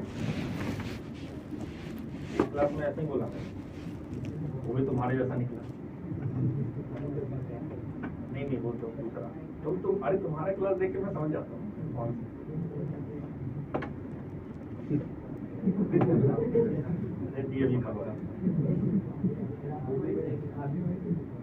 खगोल वाला प्रोडक्ट। देखो इधर क्या हुआ, ये प्योर सॉल्वेंट और इधर सॉल्यूशन। तो प्योर सॉल्वेंट का वेपर प्रेशर P0 अगर है और सॉल्यूशन का PS है, बड़ा कौन होगा? P0 जो है वो बड़ा है PS, ऐसा है, ये तो पक्का। अब जरा समझिए, देखिए जो अपना एसपीएम है वो किसको अलाउ करता है? सॉल्वेंट को अलाउ करता है। सॉल्यूट को तो करता ही नहीं। अगर एसपीएम नहीं होता तो जो सॉल्वेंट पार्टिकल है वो इधर से इधर जा रहे होते और इधर से इधर भी आ रहे होते, ठीक है, और दोनों का रेट लगभग बराबर ही होता। लेकिन जैसे ही मैं एनवीएस ऐड कर देता हूं वैसे ही किसका रेट कम होगा? इस साइड वाला रेट कम हो जाएगा, इस साइड वाला। तो ये तो छोटे एरो से दिखाएंगे और ये, तो नेट इफेक्ट कैसा हो जाएगा? ये नेट फ्लो का डायरेक्शन हो गया क्या? Yes sir. Net flow of किसका फ्लो है, किसका में से जरा बताइए, कह सकते हैं क्या सर? एक बार फिर से समझाता हूं आपको, अच्छे समझिएगा। एक साइड में प्योर सॉल्वेंट लिया है, दूसरे साइड में सॉल्यूशन लिया है, ठीक है। सॉल्यूशन एनवीएस कंटेन कर रहा है। जब एनवीएस कंटेन करेगा तो उसका वेपर प्रेशर कम हो जाएगा, ये बात आपको पता है ना? Yes sir. ठीक है। जब वेपर प्रेशर कम होगा तो उसका दूसरे साइड मूवमेंट की टेंडेंसी कम हो गई, ठीक है। तो अब क्या हो रहा है कि अगर दोनों साइड सिर्फ सॉल्वेंट ही रहता तो अपना एसपीएम के थ्रू मूव कर रहा होता सॉल्वेंट, लेकिन जैसे ही एनवीएस ऐड कर दिया तो एक साइड से तो सॉल्वेंट अभी बहुत तेजी से मूव कर रहा है, लेकिन इधर से उल्टे साइड से मूवमेंट थोड़ा कम हो गया। समझ में आ रहा है क्या? Yes sir. ये रेट स्मॉल है, ये रेट हाई है, चलेगा? तो नेट मूवमेंट जो है वो सॉल्वेंट से सॉल्यूशन की तरफ होगी। Net flow of solvent is toward solution side, चलेगा? Yes sir. इसी प्रोसेस को ऑस्मोसिस कहते हैं कि सॉल्वेंट साइड में तो कंसंट्रेशन सॉल्यूट का या तो नहीं है या तो अगर थोड़ा मोड़ा डाल दोगे तो बहुत कम है, और दूसरे साइड में हाई है। कह सकता हूँ सॉल्यूट का कंसंट्रेशन हमेशा सॉल्यूट के रिस्पेक्ट में बात करते हैं, कर चुके हम, बोलो भाई। तो ऐसा कहना चाहिए हो कि ऑस्मोसिस में सॉल्वेंट पार्टिकल का फ्लो लो कंसंट्रेशन से हाई कंसंट्रेशन की तरफ होता है, ठीक है, या हाई वेपर प्रेशर से लो वेपर प्रेशर। एक्चुअल कहानी तो यही है कि हाई वेपर प्रेशर से लो वेपर प्रेशर की तरफ मूवमेंट होता है, और ये मूवमेंट हम एनालाइज करते हैं through a membrane called semi permeable membrane. और ये सेमी परमिएबल मेम्ब्रेन जो है वो सिर्फ सॉल्वेंट को अलाउ कर रहा है, सॉल्यूट को अलाउ नहीं कर रहा है। इतनी बात समझ में आ रही है आपको? Yes sir. ठीक है। पहले एक स्टेटमेंट लिखते हैं, ठीक है। Osmosis is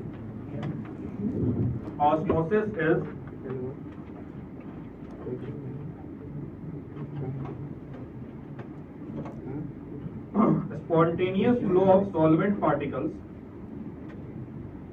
Osmosis is spontaneous flow of solvent particles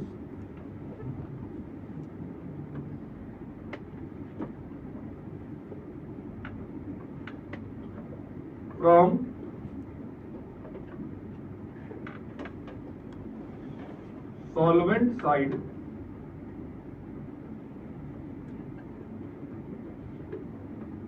solvent side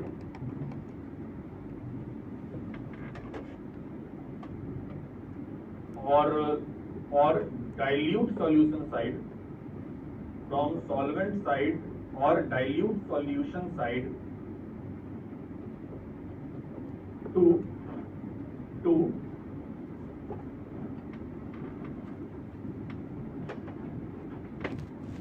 high concentrated solution side,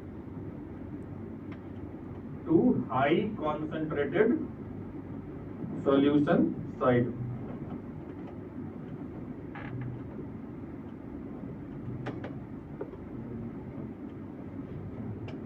ठीक,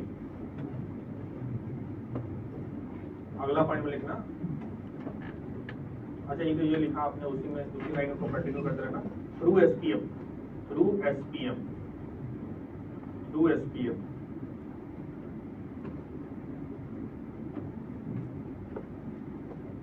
अच्छा, कुछ एसपीएम के एग्जांपल्स लिख लीजिए, कुछ एनसीईआरटी में भी दिए हुए, इसमें भी नाम में भी आ जाए तो। Some examples of SPM are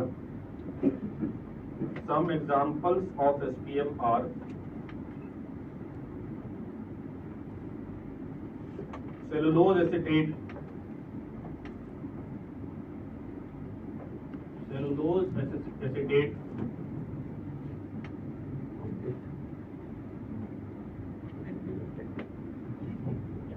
copper ferrocyanide, ये फॉर्मूला लिख लेना, U2FeCN6। कॉपर फेरोसाइनाइड ये आर्टिफिशियल बनाया हुआ मेम्ब्रेन है। Copper ferrocyanide, silicates of metal like cobalt nickel, silicates of metal like cobalt nickel etc.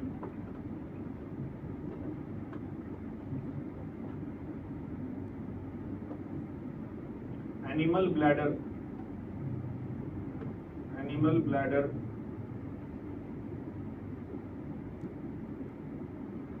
It is ऐसे छोड़, इट इज लेके छोड़। अब डायग्राम बनाइए जरा फटाफट।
जल्दी करो भाई।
हुआ।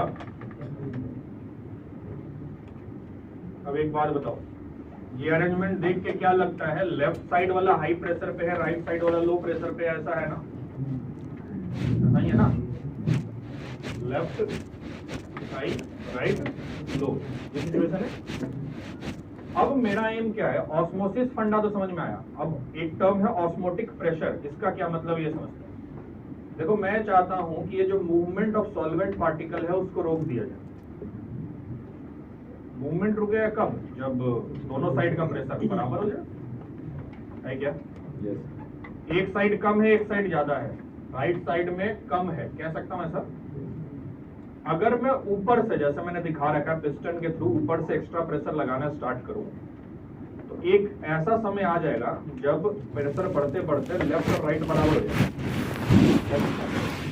जितना प्रेशर मुझे अप्लाई करना पड़ा in order to equate left and right side pressure, या ऐसे कह लो जितना प्रेशर मुझे अप्लाई करना पड़ा in order to stop the flow of solvent, उसी प्रेशर को ऑस्मोटिक प्रेशर कहते हैं। समझे क्या बोल रहा हूं? इसी को पाई कहते हैं, ऑस्मोटिक प्रेशर। तो कुछ जैसी अगर ऑस्मोटिक प्रेशर वाली बात आ जाएगी तब movement net movement zero, net flow zero, एक स्टेटमेंट लिखिए। और ऐसा एक रफ डायग्राम बना सकते हैं, एक साइड में हाई प्रेशर, इधर लो, और लो के साइड में मैंने डायग्राम बनाया। पहले स्टेटमेंट लिख लो। Osmotic pressure is the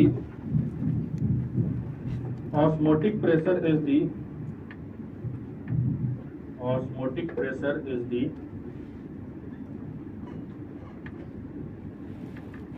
external pressure. Osmotic pressure is the external pressure that must be applied on solution side. ऐसा ही है ना, ये solution side है, that must be applied on solution side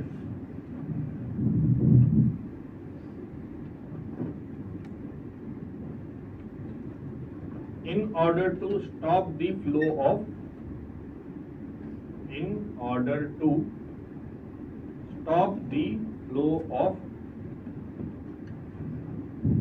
solvent,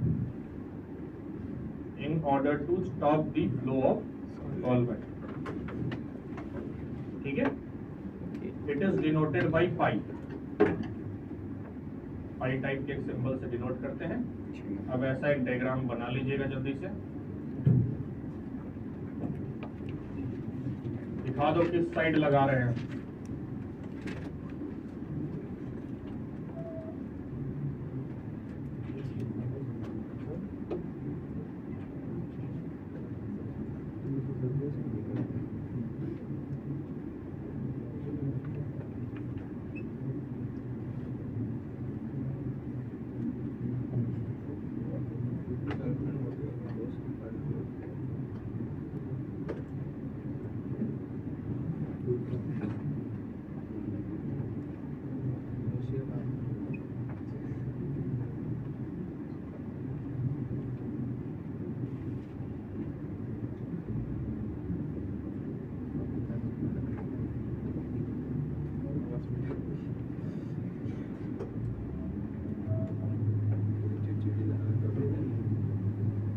हो गया। अब पाई की वैल्यू कैसे निकालेंगे? पाई देखा गया है कॉन्सेंट्रेशन और टेम्परेचर के डायरेक्टली प्रोपोर्शनल है, और प्रोपोर्शनैलिटी हटाते हैं तो पाई की वैल्यू CRT आती है। इसको आप ऐसे भी ध्यान रख सकते हो, पाई प्रेशर है ना, ये तो प्रेशर है, और प्रेशर में जरा देखो गैस के लिए PV = nRT होता है, और V को इधर लेके आ जाओ तो नंबर ऑफ मोलर वॉल्यूम क्या हो जाएगा, कॉन्सेंट्रेशन, तो P = CRT हो गया ना। इसी टाइप का सेंस यहाँ पे लगा हुआ है, ठीक है, लिखिए फटाक से। तो छोटा सा फॉर्मूला इसका भी है, पाई = ICRT।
गया?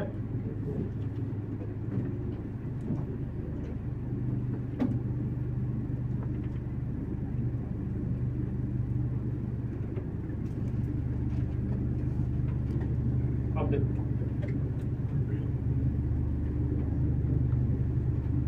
एक बात का और ध्यान रखिएगा, अगर मान लो आप एक ऐसा सोल्यूशन बना रहे हैं जो 3-4 अलग अलग चीजों से मिल के बना है, मतलब 2-3 सॉल्यूशन को बेसिकली मिक्स कर दिया है और मिक्सिंग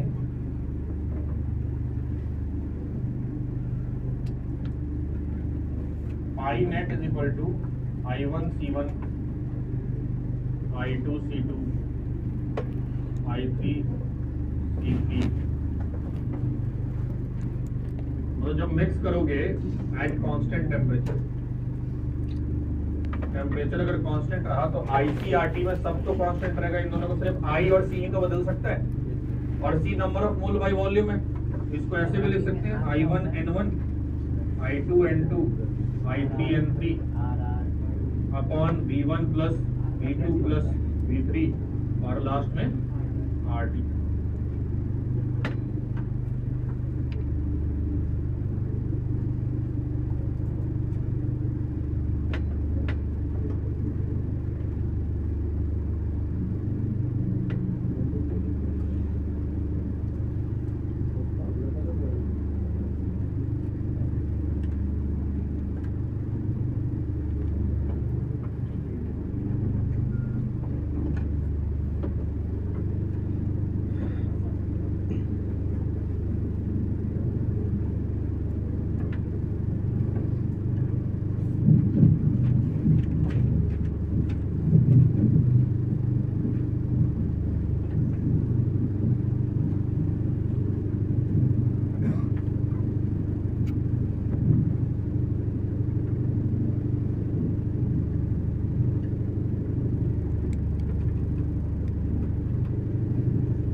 हो गया?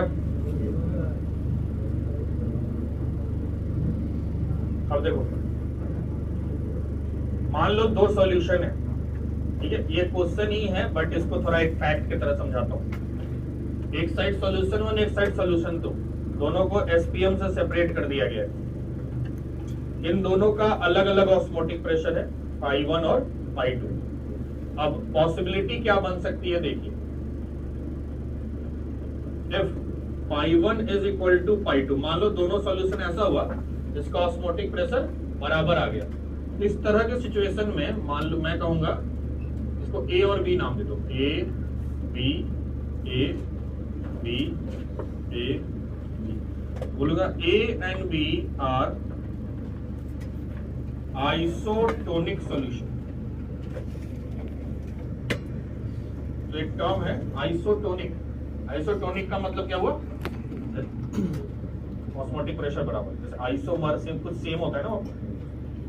अब क्या हो सकता है कि इफ पाई ए बड़ा हो गया पाई बी से, एक बड़ा हो गया दूसरे से, तो A is hypertonic and B is hypotonic. समझे क्या? जिसका वेपर प्रेशर बड़ा उसको हाइपर बोल देंगे, छोटे वाले को हाइपो बोल देंगे। ये लिखो जल्दी से लिखते रहो। और साथ ही साथ ये भी जरा लो, इसको यूज क्या करना है अभी बताता हूँ। चलो एक रखो और पीछे देते हैं।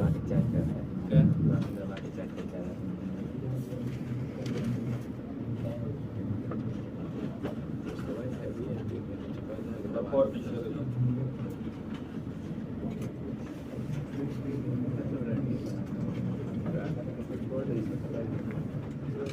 बस रख लो, उसको कुछ देखना नहीं, अभी जब बोलूंगा तब निकालना।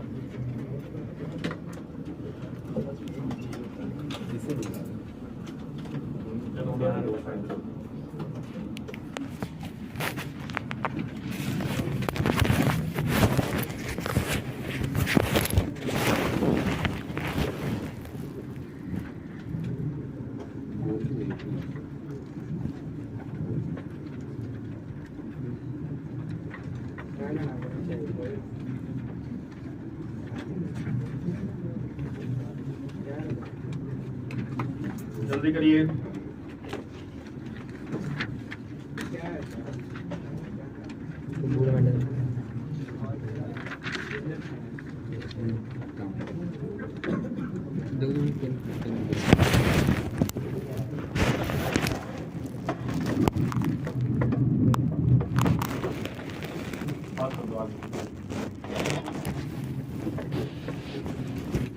उधर सबको मिल गया पीछे? Yes sir.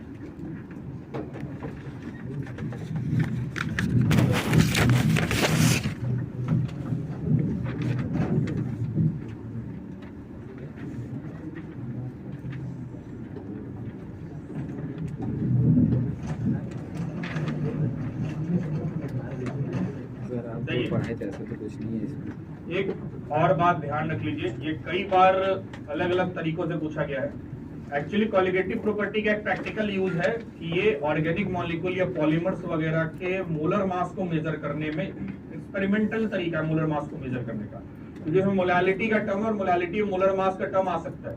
ठीक है, तो 4 कॉलिगेटिव प्रॉपर्टी में जो सबसे अच्छा रिजल्ट या सबसे एक्यूरेट रिजल्ट देता है मोलर मास का, वो ऑस्मोटिक प्रेशर है। ये स्टेटमेंट लिख लो, osmotic pressure is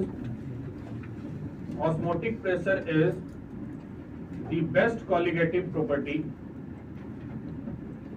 Osmotic pressure is the best colligative property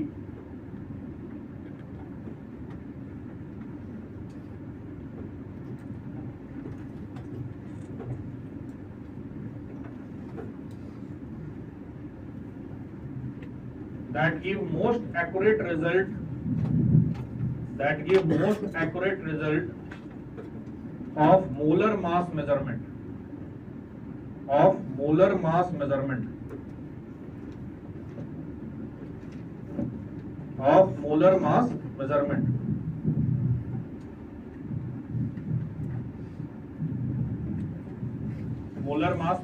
ठीक है।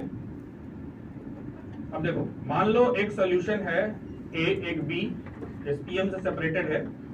एक साइड में लिखा है हाइपरटोनिक, दूसरे साइड में लिखा है हाइपोटोनिक। मतलब क्या हो गया, पाई A बड़ा है पाई B से। आपको क्वेश्चन बस ये आया, net direction of flow of solvent किधर है, A to B या B to A, दोनों ऑप्शन हो सकता है।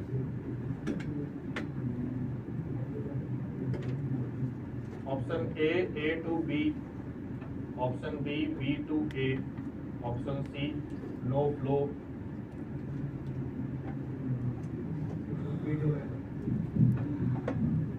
देखो, हाइपरटोनिक का मतलब उसका ऑस्मोटिक प्रेशर ज्यादा, ऐसा हुआ। अच्छा, फ्लो किधर होता है, हाई प्रेशर से लो प्रेशर। ए का ऑस्मोटिक प्रेशर ज्यादा है। ऑस्मोटिक प्रेशर ज्यादा होने का मतलब क्या हुआ, ज्यादा प्रेशर लगाना पड़ा होगा। ऑस्मोटिक प्रेशर क्या था, कितना प्रेशर लगाना पड़ा एक्स्ट्रा, इक्वल कर दें। अगर ज्यादा प्रेशर लगाना पड़ा होगा तो खुद का प्रेशर कम रहा होगा, तभी तो ज्यादा लगाना पड़ा होगा। सोच पा रहे हो? मतलब अगर इसका हाई ऑस्मोटिक प्रेशर है तो लो वेपर प्रेशर होगा, कह सकता हूं।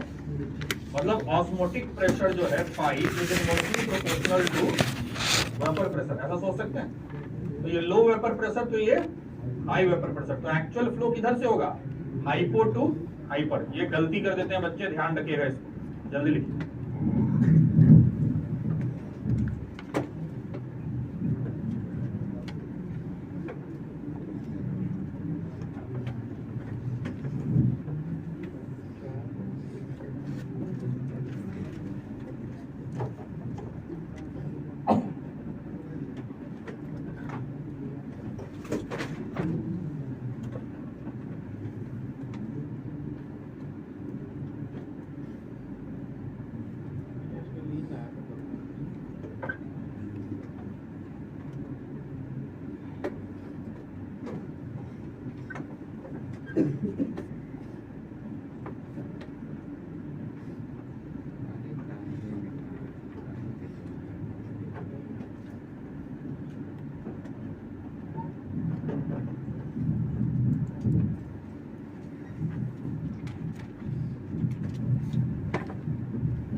हो गया।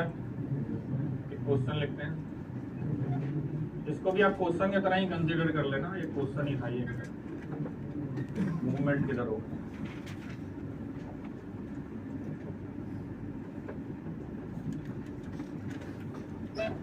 Ten gram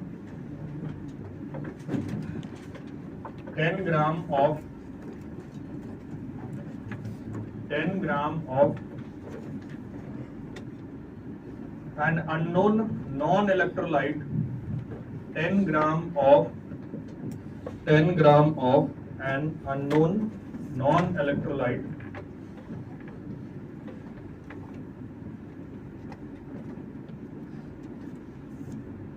solute is dissolved to make 500 ml solution. To make 500 ml solution, the osmotic pressure at 300 Kelvin. The osmotic pressure at 300 Kelvin is 1.23 atm. The osmotic pressure at 300 Kelvin is 1.23 atm. Determine the molar mass of solute. Determine the molar mass of solute. Determine the molar mass of solute. चलिए करिए जल्दी करिए।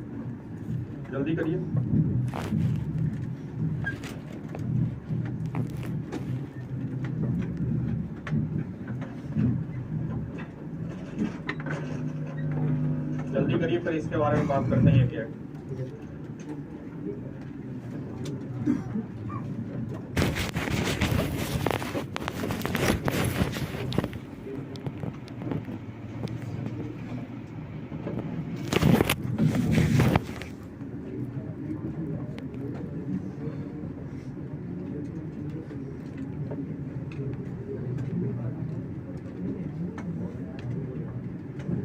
1 electrolyte बोला तो आई कितना 1।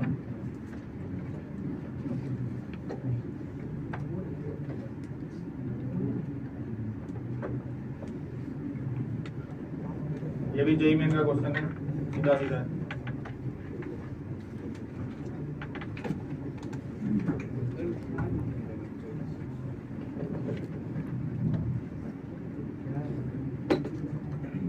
I is equal to ICRT, I की value 1.23 is equal to 1। अच्छा, concentration number of mole by volume होता है भाई, तो नंबर ऑफ मोल के लिए वेट कितना दिया हुआ है 10/m, वॉल्यूम 0.5 लीटर।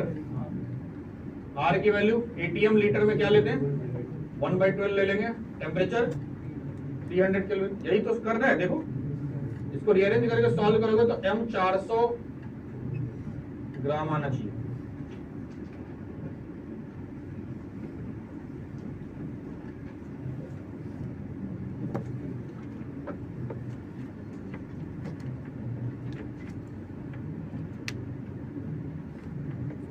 छोटा छोटा फॉर्मूला इस चैप्टर में, कॉन्सेप्ट थोड़ा सा ज्यादा बेटर है। अभी थोड़ा और क्वेश्चन जब डिस्कस करेंगे तो आपको थोड़ा और बेटर क्वेश्चंस की बात तो समझ में आएगी।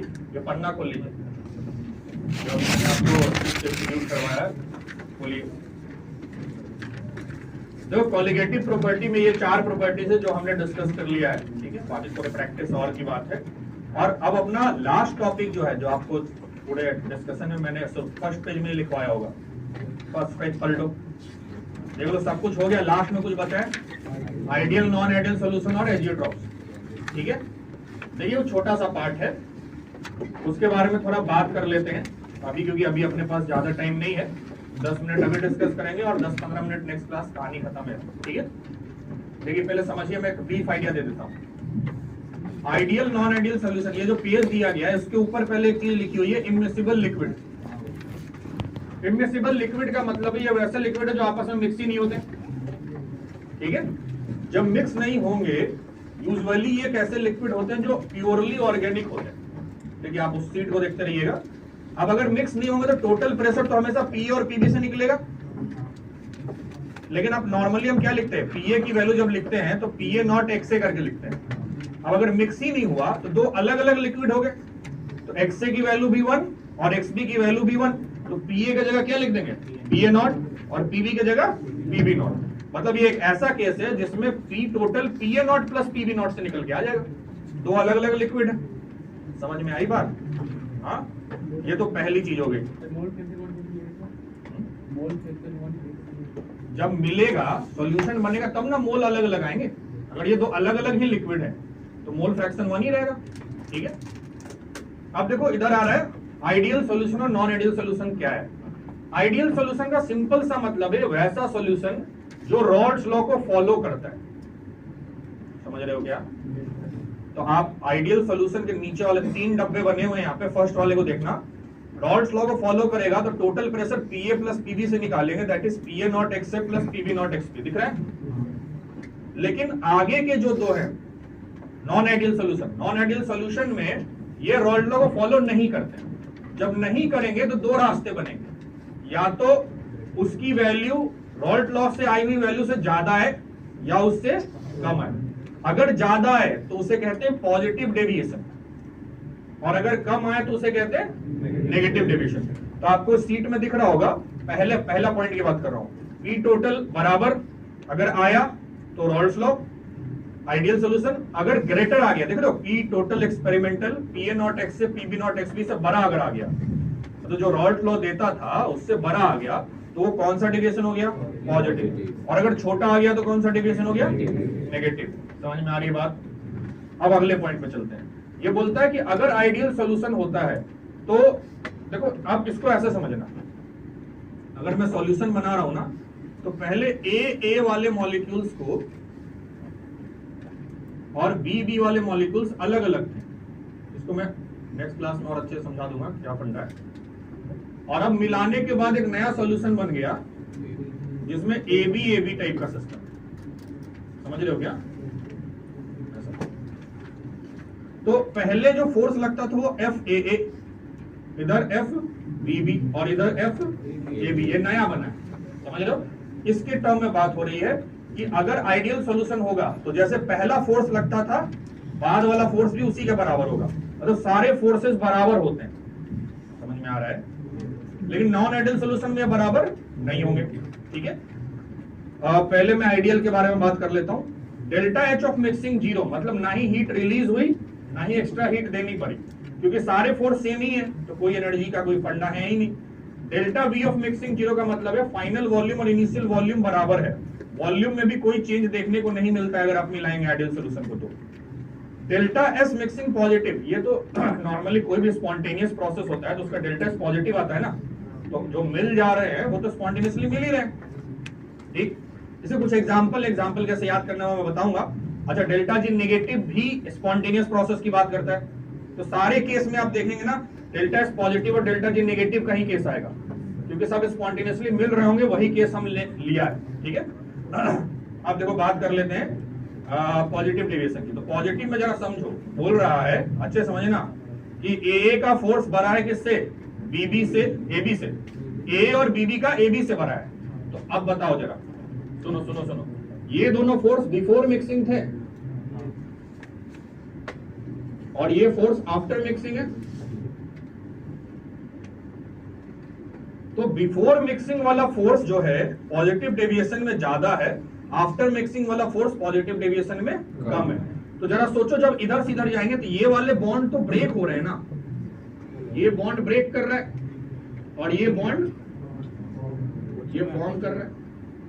तो बॉन्ड तोड़ने में ज्यादा एनर्जी लग गई, बनने पे उतनी एनर्जी रिलीज नहीं हुई है। बॉन्ड तोड़ने में एनर्जी लगती है, बनती है तो रिलीज होती है, बात तो पता है ना। तो इधर एनर्जी मैं पॉजिटिव डेविएशन की बात कर रहा हूं, एनर्जी ज्यादा लग गई, रिलीज कम हुई, तो ओवरऑल एनर्जी लगी ही है। जब लगी है तो उस सिचुएशन को एंडोथर्मिक कहेंगे। तो देखो डेल्टा H पॉजिटिव दिख रहा है, लेकिन अगर नेगेटिव डेविएशन होगा तो यही फोर्स का कहानी उल्टा है, तो उधर डेल्टा H नेगेटिव, उधर एक्सोथर्मिक हो जाएगा। समझ पा रहे हो बात को? उसके बाद डेल्टा V का फंडा समझा देता हूं। देखो बोला पॉजिटिव डेविएशन में कि पहले वाला फोर्स ज्यादा था, बाद वाला फोर्स कम है। तो बाद में फोर्स कम है तो मॉलिक्यूल थोड़े दूर दूर रहेंगे, तो ये वी इनिशियल और वी फाइनल को कंपेयर करेंगे पॉजिटिव पे, तो वी फाइनल बड़ा नहीं आ जाएगा, क्योंकि फोर्सेस इसके वीक हैं, तो नजदीक नहीं रहेंगे, थोड़े दूर रहेंगे, तो डेल्टा वी मिक्सिंग पॉजिटिव हो जाएगा। जबकि नेगेटिव वाले में डेल्टा वी मिक्सिंग नेगेटिव है। मतलब क्या हुआ, देखो इधर दिख रहा है ना कि अगर 1-1 लीटर मिलाओगे, मिलाने के बाद पॉजिटिव डेविएशन में हो सकता है 2 लीटर थोड़ा बड़ा वैल्यू दिख जाए, और नेगेटिव डेविएशन में 1.9 1.8 इस टाइप से दिख जाए। समझ में आ रहा है? लेकिन आइडियल रहे तो 2 लीटर मिलाओगे तो 2 ही लीटर रहेगा। समझ में आ रही बात? डेल्टा जी पॉजिटिव नेगेटिव और डेल्टा एस पॉजिटिव दोनों ही केस में है। समझ में आ रही बात? और इसको मैं कुछ एग्जांपल को याद रखने का तरीका मैं बताऊंगा। अभी नीचे एक डायग्राम दिख रहा है आपको, इसमें आइडियल सॉल्यूशन, ये हमने आइडियल सॉल्यूशन के लिए किया था, रॉड डॉटेड डॉटेड दिखा रखा है। अब सब कुछ ऊपर ऊपर से जा रहा है, दिख रहा है, थोड़ा पॉजिटिवली हाइयर एंड में जा रहा है ना, ऊपर उठ के दिख रहा है लेफ्ट वाले में, तो वो तो पॉजिटिव डेविएशन के लिए हो गया। और अगर नीचे नीचे से जाएगा तो वो किसके लिए हो जाएगा? नेगेटिव। महसूस हो रहा है क्या कहना चाह रहा हूँ? ठीक है, तो ये जो कंटेंट है ना, ये पूरा ये पीछे भी देख लो, वो पॉजिटिव नेगेटिव दिखा रखा है, और एजियोट्रॉप का भी हम बात करेंगे। ठीक है, ये जो चीज है, ये जो टेबल है, ये देखो इनमिसिबल लिक्विड वाला, और ये या तो आप एज इट इज कॉपी में अगर चिपका सकते हैं ढंग से तो चिपका लीजिए, नहीं तो आपको लिखना है। ठीक है, ये चीज एज इट इज होनी चाहिए, ये सब कुछ सेम है, बस मुझे आपको बताना ये है, इसके कुछ एग्जांपल्स जो दिए गए ना, ये एग्जांपल यही वाले इस केस में क्यों आए, इसके पीछे लॉजिक बताऊंगा, और एग्जांपल याद रखने के तरीके बताऊंगा। बात समझ में आ रही है? तो आइडियल नॉन आइडियल सॉल्यूशन यही सिस्टम होता है कि एक रॉल्डो फॉलो करता है कि नहीं करता है। अब एजियोट्रॉप का थोड़ा डिस्कशन बचा हुआ है, मतलब अपना काम बेसिकली 15-20 मिनट टाइप का है। ठीक है, वो आज भों भों भों नहीं हो रहा होता तो मोस्टली वो भी खत्म हो गया होता। मतलब पॉइंट ये है कि अब आप एजियोट्रॉप जहां जहां दिखे उसको छोड़ के सारा क्वेश्चन बना सकते हैं। समझ में आ रहा है? तो निपटाइए क्वेश्चन, डिस्कशन हम करते रहेंगे। अब क्या है कि आप तो डिस्कशन हम सीक्वेंस वाइज कर सकते हैं, कुछ भी उठा के कर सकते हैं, तो अपने एंड से क्वेश्चन निपटा दीजिए। ठीक है, और आप ऐसा कंसीडर कर सकते हैं कि चैप्टर खत्म हो गया है, थोड़ा सा खाली हल्का फुल्का डिस्कशन के बीच में बात करते हैं।